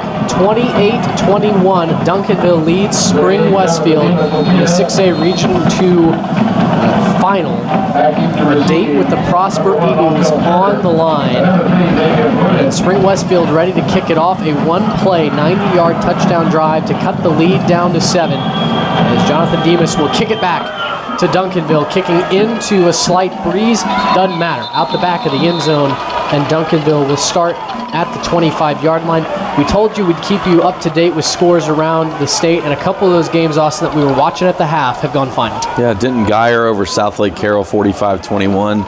Geyer punches their ticket to the Final Four, as well as Prosper. Final score was 24-13 against the Louisville Fighting Farmers. Geyer setting up, obviously, in that Final Four with Austin Vandergriff, Katy, and DeSoto. Just a cavalcade of fun games around the state of Texas. This is the best time of year if you're into football. High school football just so different here in the Lone Star State. There's no better time to enjoy it than right now. We've got a dandy going here in Georgetown, as the first play will be a quarterback keeper from Keelan Russell, and he gets to the corner, crosses the 40, crosses midfield, and he's run out of bounds right at the 50-yard line. Unless they mark him. Oh, no, they're going to mark him two full yards short. My apology there. Keelan Russell, though, for the first time today, keeps that read option, and it's a nice gain of 23 yards for Duncanville right out of the gate. Shotgun formation, Caden Durham to his right, pop pass, Lontrell Turner coming down to the near side, now cuts it back up the middle, stiff armed one man, bounces off another, still going inside the 40-yard line, down to the 36 of the Mustangs. Westfield can't tackle Lontrell Turner right now. How fun is this? Both teams throwing haymakers, seemingly. We got bodies flying all over the place now. But man, whether it's the offensive play calling of Coach Samples and this staff, or it's the offensive play calling of the Mustangs as well. I mean, just both teams leaving it all out on the field. This is exactly what you want to see in December football in Texas. Hopefully the injury is not too bad. We can't make out the name or the number of who's down. Yeah, tough to tell. You've got a number of Mustangs gathered around their teammate. You mentioned Todd Peterman, one of the most well-respected names in the state for high school football. Won a state title at DeSoto, the rival of Duncanville, before obviously going over to Brewer. Now he's back on staff with Reginald Samples in his first year as the offensive coordinator. This is truly the first game this season, maybe the first half of the Waxahachie game, where an opposing defense gave you trouble, and it felt like Todd Peterman had to really reach into the bag schematically to come up with even plays to move the sticks. Well, just like we just saw that RPO, the Keelan Russell kept himself. I think that's the first time today that he's actually made the fake to Caden Durham and gone and ran with it. Nobody went with him. Obviously, you know, the backline speed of the Mustangs are very fast, and they're obviously quick enough to track him down there. But great first play to start your drive. Now you got the ball on the 37-yard line after a good play there by Turner. But you're in business here. Still a one-score game. You're still ahead. Again, playbook is still available. We still have yet to see that big deep shot play-action pass here. Do not be surprised here if Coach Samples dips into his bag, maybe, potentially, with Coach Peterman as well. Nothing will surprise us today. I'll say that. It was Xavier McCrae who had to limp off, nursing his hip, so the sophomore Nehemiah Allen comes in as the 3-tech to replace him. Handoff, Cade Durham, and he just ran into a wall. No, he bounced off a tackle. Broke 2. He's going to end up losing a yard. So maybe the second effort actually costing Duncanville a yard there. But my goodness, it felt like Cade Durham ran into a brick wall and then somehow emerged out the other side on his 2 feet. Yeah, senior defensive end there, Chris Walker. Great form tackle, gator roll, tackling low. Obviously, you and I know better than most, Caden Durham is going to run through every arm tackle. You have to hit him low and you have to wrap up, or any play could be a sixer. 2nd and 11, ball on the 34-yard line of the Mustangs. Duncanville moving from our left to right. Keelan Russell, quick throw out to Decorian Moore, and had his legs chopped out immediately. Lost another yard. That's Carson Williams there. He's been all over the field. Coming down from the safety position, snuffed that out perfectly. Anytime you see DeCorian Moore's hands flash, there has not been a Fox called for Duncanville today. Spring Westfield has ran one of them, but anything high hands to Moore is going to him. Keep an eye out on that to see if they ever fake that, because wide open down low is Davion Blewett is running wide open again. Maybe they're setting that up. We'll see. Duncanville has had a couple of opportunities to throw it deep to wide open wide receivers, but Keelan Russell just hasn't quite had the time to sit in the pocket. 3rd and 12, ball to 39. Lontrell Turner coming in motion, pop pass, false start. Everybody on the offensive line, well, I say everybody, at least 3, we're moving to pull out towards the top side of the formation, and you go from 3rd and 12 to 3rd and 17, and the odds are getting longer by the second. I think they're going to call it on Zachary Turner, the freshman tight end. First time in a game like this, obviously, first year in high school. I don't want to make excuses for the young man, but certainly the biggest game he's ever played in. 3rd and 17, ball back on the 44. Clock is running. It's at 9:40 as we talk right now. Duncanville up 28-21 over the Westfield Mustangs, who have hung with them at every turn of this ballgame. Empty backfield. Keelan Russell takes the snap in the shotgun, throwing it near side. Lontrell Turner off his hands and out of bounds. Turner wasn't going to go anywhere, even if he had caught that. Now, extracurricular jawing back and forth between Lontrell Turner and I believe that's Jordan James, who has an interception tonight. A lot of extracurriculars here, especially in the fourth quarter. Not only are guys making plays, they're letting the other team know about it as well. We'll see. These refs have been awful close. We've seen some hands reaching into some pockets, kind of holding up at the last second. You don't want to make a mistake like that to cost your team 15 yards or a first down. 2 very successful schools in Texas high school football. 2 of the best coaches to do it as well, between Reginald Samples and Matt Meekins. Beatrice kicks this one. It's going to land at the 12, and then will dribble inside the 5. It's going to be down at the 2. Caleb Ennis knocks that ball down inside the 5, and Duncanville's defense has the Mustangs backed up with 9:17 left to go in the final frame of regulation. Great punt, great protection there. I think that's the first non-rushed punt we've seen from Westfield. I'm not sure why, maybe just trying to play it safe, but with the wind, expecting that roll, man, that could not have worked out any better. I guess maybe 2 yards better, but other than that, this is exactly where the Panthers want Westfield right here, backed up in their own territory, out of the end zone. 4 receivers in the formation. Mustangs will operate out of the pistol. Hatter calling for the signal, now looks to the sideline. Hatter about 5 yards deep in the end zone. Atkins is right behind him in his hip pocket. Here's the snap. Handoff up the middle. Ran into a host of white shirts and no gain. Vernon Grant, again, such a good outside linebacker. Keys in on exactly who he needs, just hovers in space so well, delivers the blow. He does not wait on the play to come to him. He is the one that hits Tajee Atkins at the first moment's notice. Just such a well-flowed, well-coached linebacker. You can tell these guys are schooled. They marked the ball at the 3, so they gave him forward progress, gain of 1, 2nd and 9. 2 receivers on either side of the formation. Atkins still in the backfield.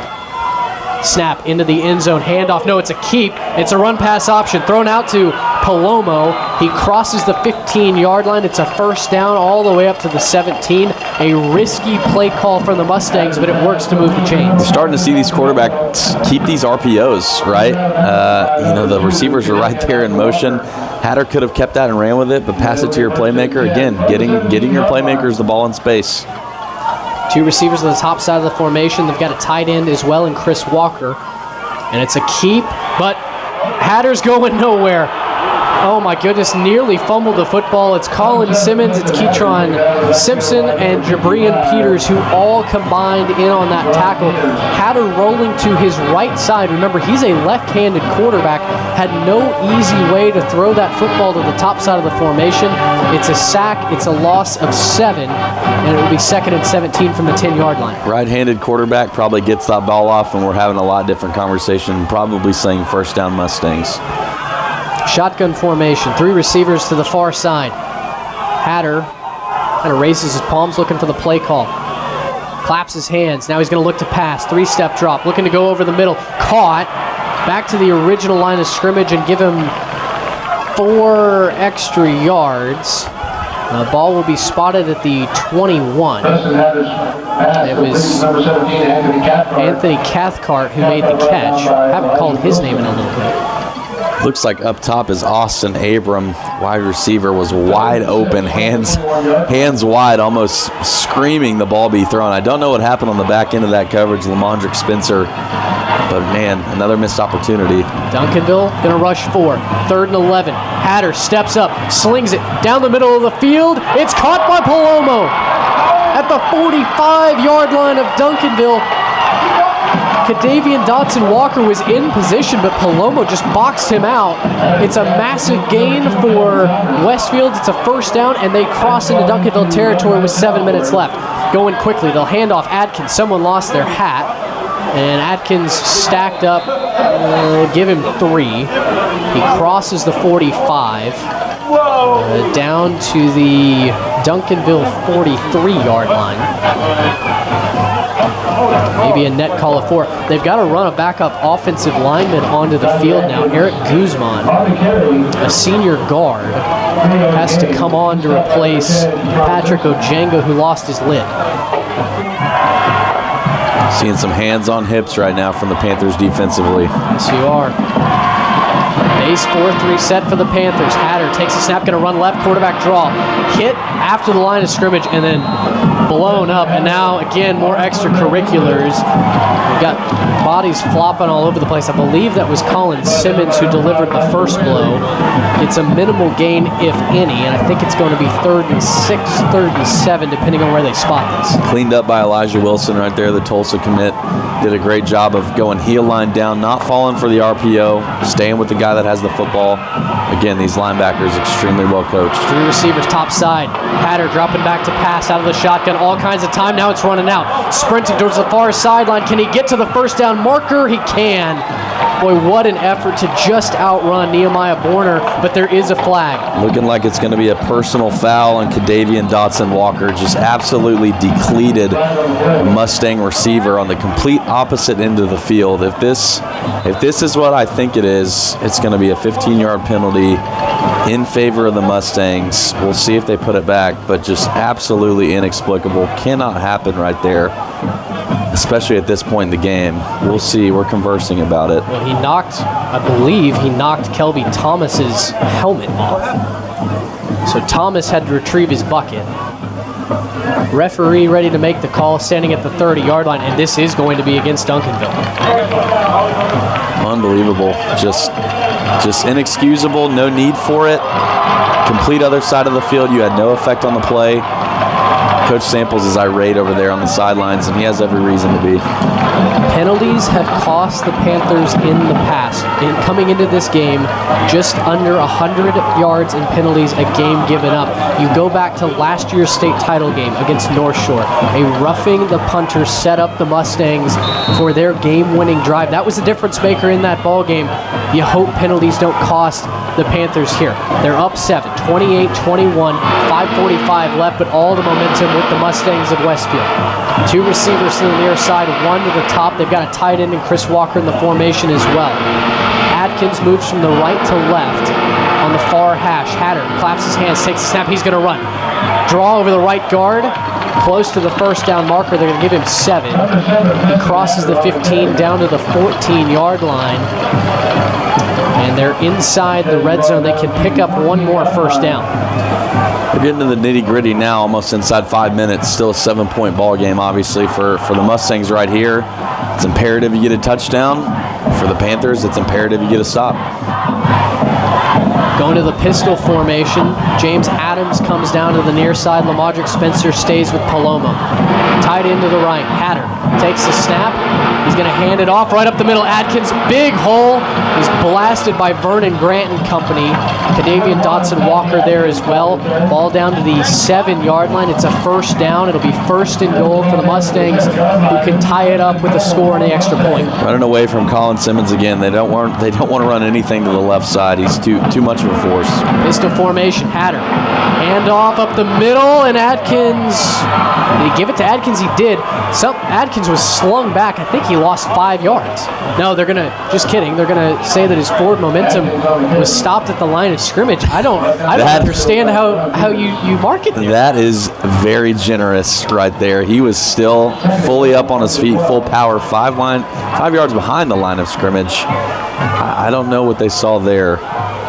Second and goal from the 12-yard line. Shotgun formation, 3 receivers down to the near side as Duncanville goes man defense. Hatter taking a step, wrangled by Keytron Simpson, and he throws a backwards pass. No, they're going to call it incomplete. The ball bounced well before it got to Palomo, but I guess credit to Dijon keeping the play going, playing through the whistle. They do call it a forward pass, an incomplete pass. So it's going to be third and goal from the 12-yard line. How about the pass rush from Duncanville there? It's ears are pinned back right now. I think Coach Borner is okay with that. Obviously, still trying to keep everything out of the middle of the field. That's where they're doing most of their damage, though. The perimeter has really not been effective. I don't think you're going to see a fade ball here. If anything, I would have eyes on Palomo, and I would have eyes in the middle of the field. Tell Simmons in January to just pin their ears back.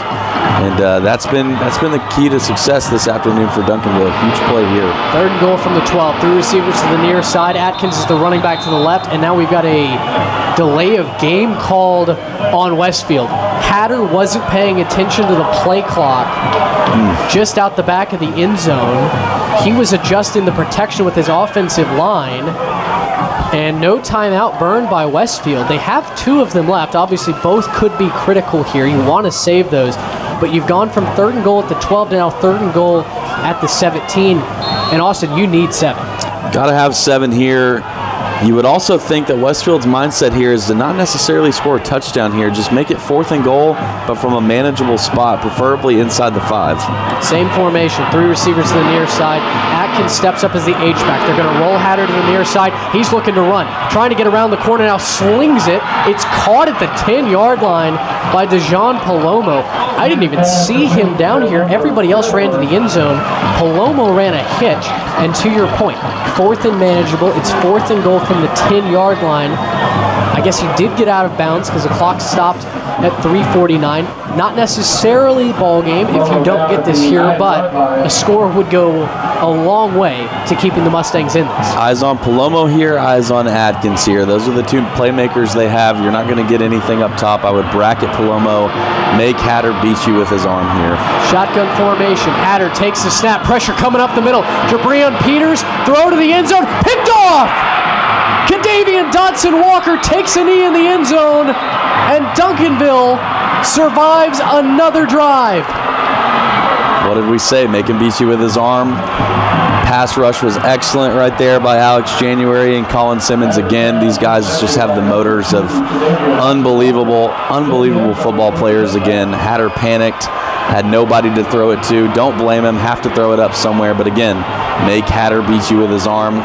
Works out for the Panthers in the end. Great stop there. Looking for Dijon Palomo in the back of the end zone, and Kadavian Dotson-Walker, who just had the hands to the face penalty, makes up for it in the back of the end zone. He gets the interception.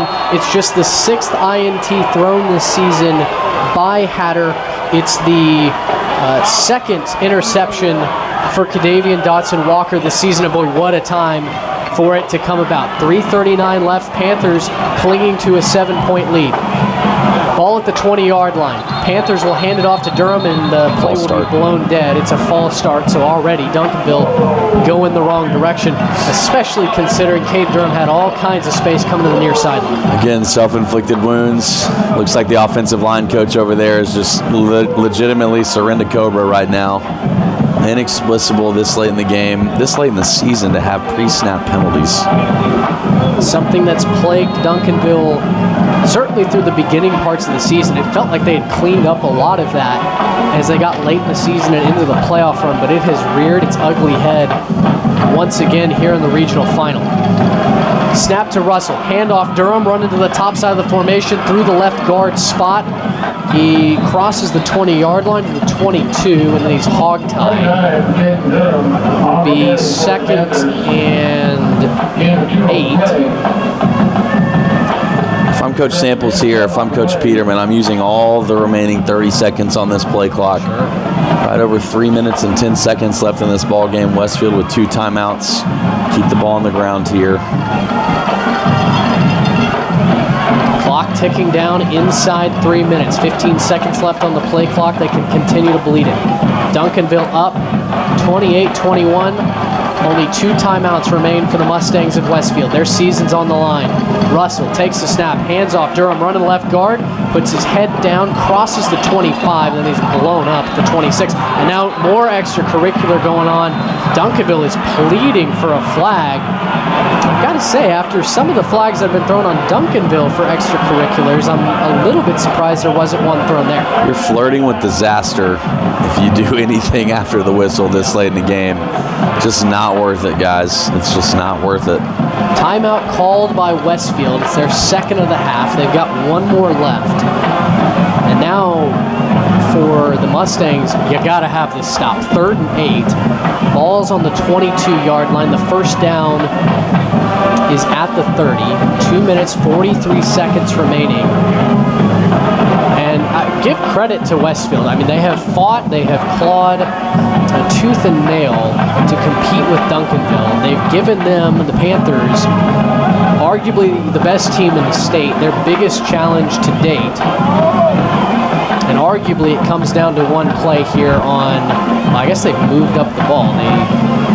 They had it, the board had 3rd and 8. They've spotted it as 3rd and 4. Looks like about 3rd and 4.5 here. Yeah. Again, for Duncanville, you got to want to get the ball in a playmaker's hands here. Look out for DeCorian Moore, Montrell Turner. At the very worst, if you don't get this first down, you want to make Westfield burn that last timeout. Here we go. 2 receivers to the top side of the formation. Tight set, and they get Westfield to jump off sides. The hard count, and it was Ray Jones who blew Noah Ponce up the center. It's an automatic first down, and that is a killer for the Mustangs. Absolutely. Absolutely. If this was drawn up by Todd Peterman, kudos to him on the hard count. I don't think anybody expected it. We certainly did not expect that to happen up here in the booth. Man, huge mistake right there for Westfield. It's not quite over yet. 2:43 left. Westfield does have a timeout. Shotgun formation, handoff to Durham, running hard up the middle. And it's another chunk gain, give him 6. Up to the 37-yard line. They need the 41 for a first down that would ice this game. Inside 2.5 minutes, Westfield has not called their final timeout. They're saving it. Duncanville won't snap this until it's inside of 2 minutes. 2:15 on the game clock, 18 seconds on the play clock, so about a 5-second difference. 2 receivers to the top side of the formation. You've got Zachary Turner, the H-back, on the near side. Cade Durham is the running back. Bringing Lontrell Turner in motion. 3 seconds, 2 seconds. Handoff Durham running to the near side. And a good job by the Mustangs to tackle him after a gain of just 1. So now Westfield will call a timeout, and this is the ballgame. Yep, absolutely. 1:51 remaining on the clock. Looks like the same situation they were in before they jumped off sides. 3rd down and 4. Again, going to be a huge play. Mustangs called their final timeout, and it's going to be the jumbo package coming in for Duncanville. They were just running Alex January, Jabrian Peters. They've already got big Jeffrey Manns out there on the field. You were talking about nearly 1,000 pounds between the 3 of them that was just run onto the field. It's hard to stop anyone behind that amount of weight. Well, like you said, earlier, strength of this Duncanville offensive line is run blocking. Caden Durham does what he does behind these guys. Obviously, you gotta dance with who brought you here. Right now, it's imperative to keep the ball on the ground. Obviously, Westfield has no timeouts left. You don't want to throw an incomplete pass to essentially give them a default timeout they don't have.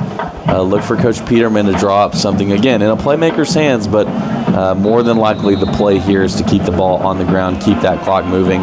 Again, they moved it now, 3rd down and 3, it looks like. They keep adjusting the down and distance on us. Ball on the 38. They need the 41. They've run the ball well, especially in the second half, over the left guard. It's Jerry Scales, who's had a whale of a ball game outside of a couple of penalties he's committed. A lot of big bodies in for Duncanville. They're stacked up on the near side of the formation. It's a wildcat formation. Durham motions men into the backfield. He's the lone man now set back. Standing at his own 32, cocks his leg back, takes the snap, running forward, and he got it! Durham's off to the races! Caden Durham is gonna house it! And a walk-off touchdown for Duncanville, his 5th of the ballgame, but now there's a flag. Oh, there's a flag at midfield, and this could ruin everything.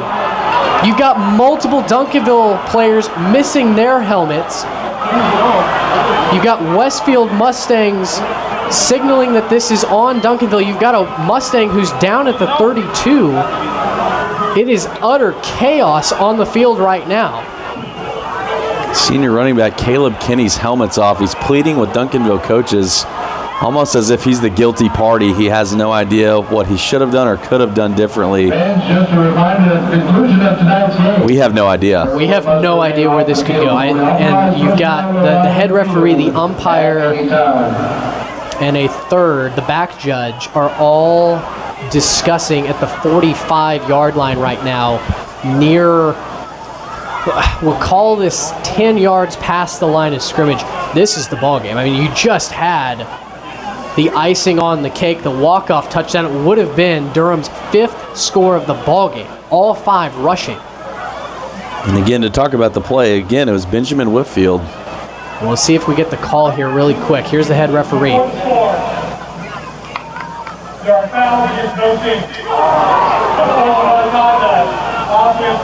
You've got offsetting fouls, unsportsmanlike conduct on both teams. Oh my goodness, we have to redo the down. Before the score happened, so it's not a dead ball foul.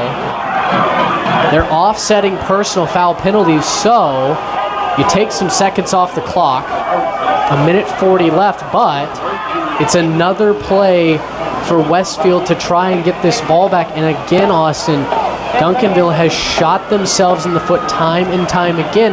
Now, it all can be forgiven if you get the first down here. 3 yards left. You're on the 38. You need the 41. Looks like they're going same formation again. Jumbo set, 2 running backs, no quarterback on the field. Keelan Russell is on the sidelines. Caleb Kinney in the backfield as well. Now he's motioned out to the left side of the formation. Durham claps his hands. He's going to run to the left. Student body left. Durham trying to get to the corner. He did it. He's gone. Caden Durham, a house call on the 2nd straight play, but there's another flag. There's another flag at the 46-yard line. Duncanville coaches are irate. This is going to go against Duncanville. You know, just when you want to say ball don't lie, he does the exact same thing. 2 60-yard touchdowns, and the Duncanville coaches need to be careful here. Yeah. The damage is already done. It's coming back. You can't get further back than you already are. That would give Westfield a golden opportunity to get the ball back. Unbelievable sequence of events here. I would assume it's going to be a hold. It is a hold. March Duncanville back 10 yards, and it's 3rd and 13. Ball on the 28. 1:27 left. That's the only saving grace right now for Duncanville is you've housed 2 straight play calls, so you've run some more time off the clock. That last play took 13 seconds. Not much of a silver lining, but Westfield has no timeouts left. They're going to have to drive the length of the football field if Duncanville doesn't get this first down. I still think you live with it here. I still think you keep the ball on the ground. You can run this clock almost inside 40 seconds here. Now, I do not understand the spot of this ball. They've got 3rd and 5. Keelan Russell is back in the ball game. You've got the heavy package still into the right. 5 seconds left.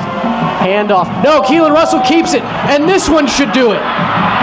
Russell down the sideline, pushed out of bounds at the 36-yard line. There are no flags, and Duncanville is going to hang on to win a regional title. We talked about it earlier. Keelan Russell has kept 1 RPO so far until that play. That made number 2. And that just so happened to be the biggest play of the ball game to seal this deal. If Duncanville can take care of it, they're going to get out of here with a win. Another great call by Coach Peterman. Man, just dialing it up all day, just in his bag. Excellent play calling, excellent block there on the left side by Josiah Drake to seal out Bryson Balka. Was right there to make a tackle, and he just came back perfectly, hooked him as clean as can be. What a call. What an unreal sequence. Faced with the same situation 3 separate times, Duncanville had to move the chains, Westfield had to stop them. And to not only get the first down, but to get chunk plays on all 3 attempts, even though the 2 touchdowns obviously didn't count. What a job by Duncanville to seal the edge on 3 straight plays and to salt this game away. Most teams, I feel like, would have crumbled, given all the penalties, to do the same thing over and over again. And Duncanville, against all odds, is going to survive. Keelan Russell will be in the shotgun. He's got 2 running backs that are deep. I guess this is the modern high school victory formation. Russell takes the snap, takes the knee at the 40. Unreal game here in Georgetown ISD. Duncanville is going to move on to another state semifinal game. They've punched their ticket to a date against the Prosper Eagles with a trip to Jerry World on the line 2 weeks from now. Just an insane back and forth game. Obviously, hats off to the Westfield Mustangs. Made this a heck of a ball game all the way down until the last minute. Valiant effort by those kids. You hate to see it for them, obviously, leaving it all there on the field, especially Preston Hatter and Taji Atkins with their performance today. You hate to see anybody come up short here, but what a game both sides. A game that folks will tell stories about for years to come. Spring Westfield pushed the 3rd-ranked Duncanville Panthers to the brink, but they're going to fall 7 points shy. They had a chance to tie this ball game up with just inside 4 minutes left to go. An interception by Cadavian Dotson Walker will end up being the difference maker, as you got hopefully a peaceful conclusion to this game. 0's on the clock. It is official. Duncanville is going to celebrate. Spring Westfield, there's going to be a lot of hugs and tears shed. They came oh so close to a historic achievement, their first trip to the state semifinals since 2004. They're going to fall 1 score shy. You have to tip your hat, though, to the effort from this Mustangs team. They gave Duncanville the biggest test that they've seen all season long. Yeah, absolutely. I don't think Duncanville expected this to be as close as it was, honestly. And like you said, this is just a credit to the Westfield Mustangs staff, coaches, players, everybody involved. Obviously, this one's going to sting for a while, but they have nothing to hang their heads about. They went out and played a great game. Obviously, a couple plays short, but man, just incredible ball game, incredible effort from these teams. Just an unbelievable game. Obviously, Duncanville is going to have their hands full next week with the Prosper Eagles. That game should be local in the DFW area, but Coach Samples and this group isn't done yet. They want more. They want that state championship trophy, probably worse than anybody else, just because they've been so close so many times. It's going to be an incredible couple weeks of football for this Panther team. Well, let's wrap the broadcast up here by talking about what stood out to you here on offense and defense for Duncanville. Only 28 points on the scoreboard, but as we talked about coming in, Westfield's defense had been playing some of the best football in the entire state. They win a month-long tenure to end the regular season, giving up 15 total points. They held Waxahachie to just 7 a week ago in the regional semifinal. Offensively, you score 28. Defensively, you give up 21, which will raise your average points per game average. But that being said, this Westfield team was putting up 60, 70 points coming into this game. Only 10 a week ago against a vaunted Waxahachie defense. But the explosiveness from Preston Hatter is always lurking. Him and Taji Atkins. Let's start with the defense. What impressed you the most about what Ramel Borner and this defensive unit was able to do tonight? Just continuing to swarm, whether it was the defensive line pinning their ears back and controlling and containing Preston Hatter the best they could. Obviously, an extremely dynamic left-handed quarterback that can beat you, one, on the ground with his feet, and then two, with his arm. He got his, and you have to expect that with a player of his caliber. He's going to make plays. He's going to get loose a few times, but they controlled him enough, obviously, to secure the win. Again, we harped on it earlier, the consistency and coachability of these linebackers, Vernon Grant, Eli Wallace, Elijah Wilson, the Tulsa commit. I mean, I have been just so impressed today, obviously, by the way they flow to the ball, the way they get off blocks, the way they read their keys. Extremely, extremely well-coached defense, obviously. Defense travels. Obviously, that was the case today. But even on the back end, we don't give these guys enough credit. Kadavian Dotson-Walker, Lamondrick Spencer, Tyron Pauley Jr., Deldrick Madison. Those guys completely shut down the deep game for the Westfield Mustangs today. Outside of one moderately deep pass to Dejan Palomo, they were a no-fly zone there in the back end today. I think that had a ton to do with Duncanville's success. Offensively, it's hard to identify a player who's playing better football than Cade Durham right now, right? Absolutely. 4 touchdowns for him. Could have had a 5th had you not had those penalties there at the very end. As the offense as Caden Durham goes, so too goes the Duncanville offense. But Keelan Russell was also impressive. He took care of the ball. He made some plays with his feet. This truly does feel like as complete an offensive unit as you're going to find in the state of Texas. For sure. They have what they do well. Obviously, they've won 13 games. That's not by accident. He takes care of the football extremely well, and he takes the yards that are there when he has nothing else. He doesn't force errant passes. He doesn't make the bad play when it doesn't have to be made, right? He doesn't create a bad snap and make it into something worse. Obviously, Caden Durham should have had 5, maybe 6 touchdowns today. I don't think he went down on first contact all day today. I think a ton of that goes to the big guys up front, whether it was Josiah Drake or Benjamin Whitfield. Outside zone to the left or the right side with both of those guys has been their bread and butter all year, and it sure was today. No doubt about it. This team is certainly hungry. They are poised to make another run at a state title, and now Duncanville stands just 1 win away from punching their ticket back to either a rematch against North Shore or a date with the Chaparrals from Westlake. Well, for my partner, Austin Taylor, I'm Mitch Mason. Once again, your final score from Merkelbaugh Field in Georgetown: Duncanville 28, Westfield 21. The Duncanville Panthers are Region 2 champions in Division 6A. We will talk to you next week from a date and time to be specified later on. Duncanville and Prosper for a chance to go to Jerry World. Once again, your final score: Duncanville 28, Westfield 21. Until next time, so long, everybody.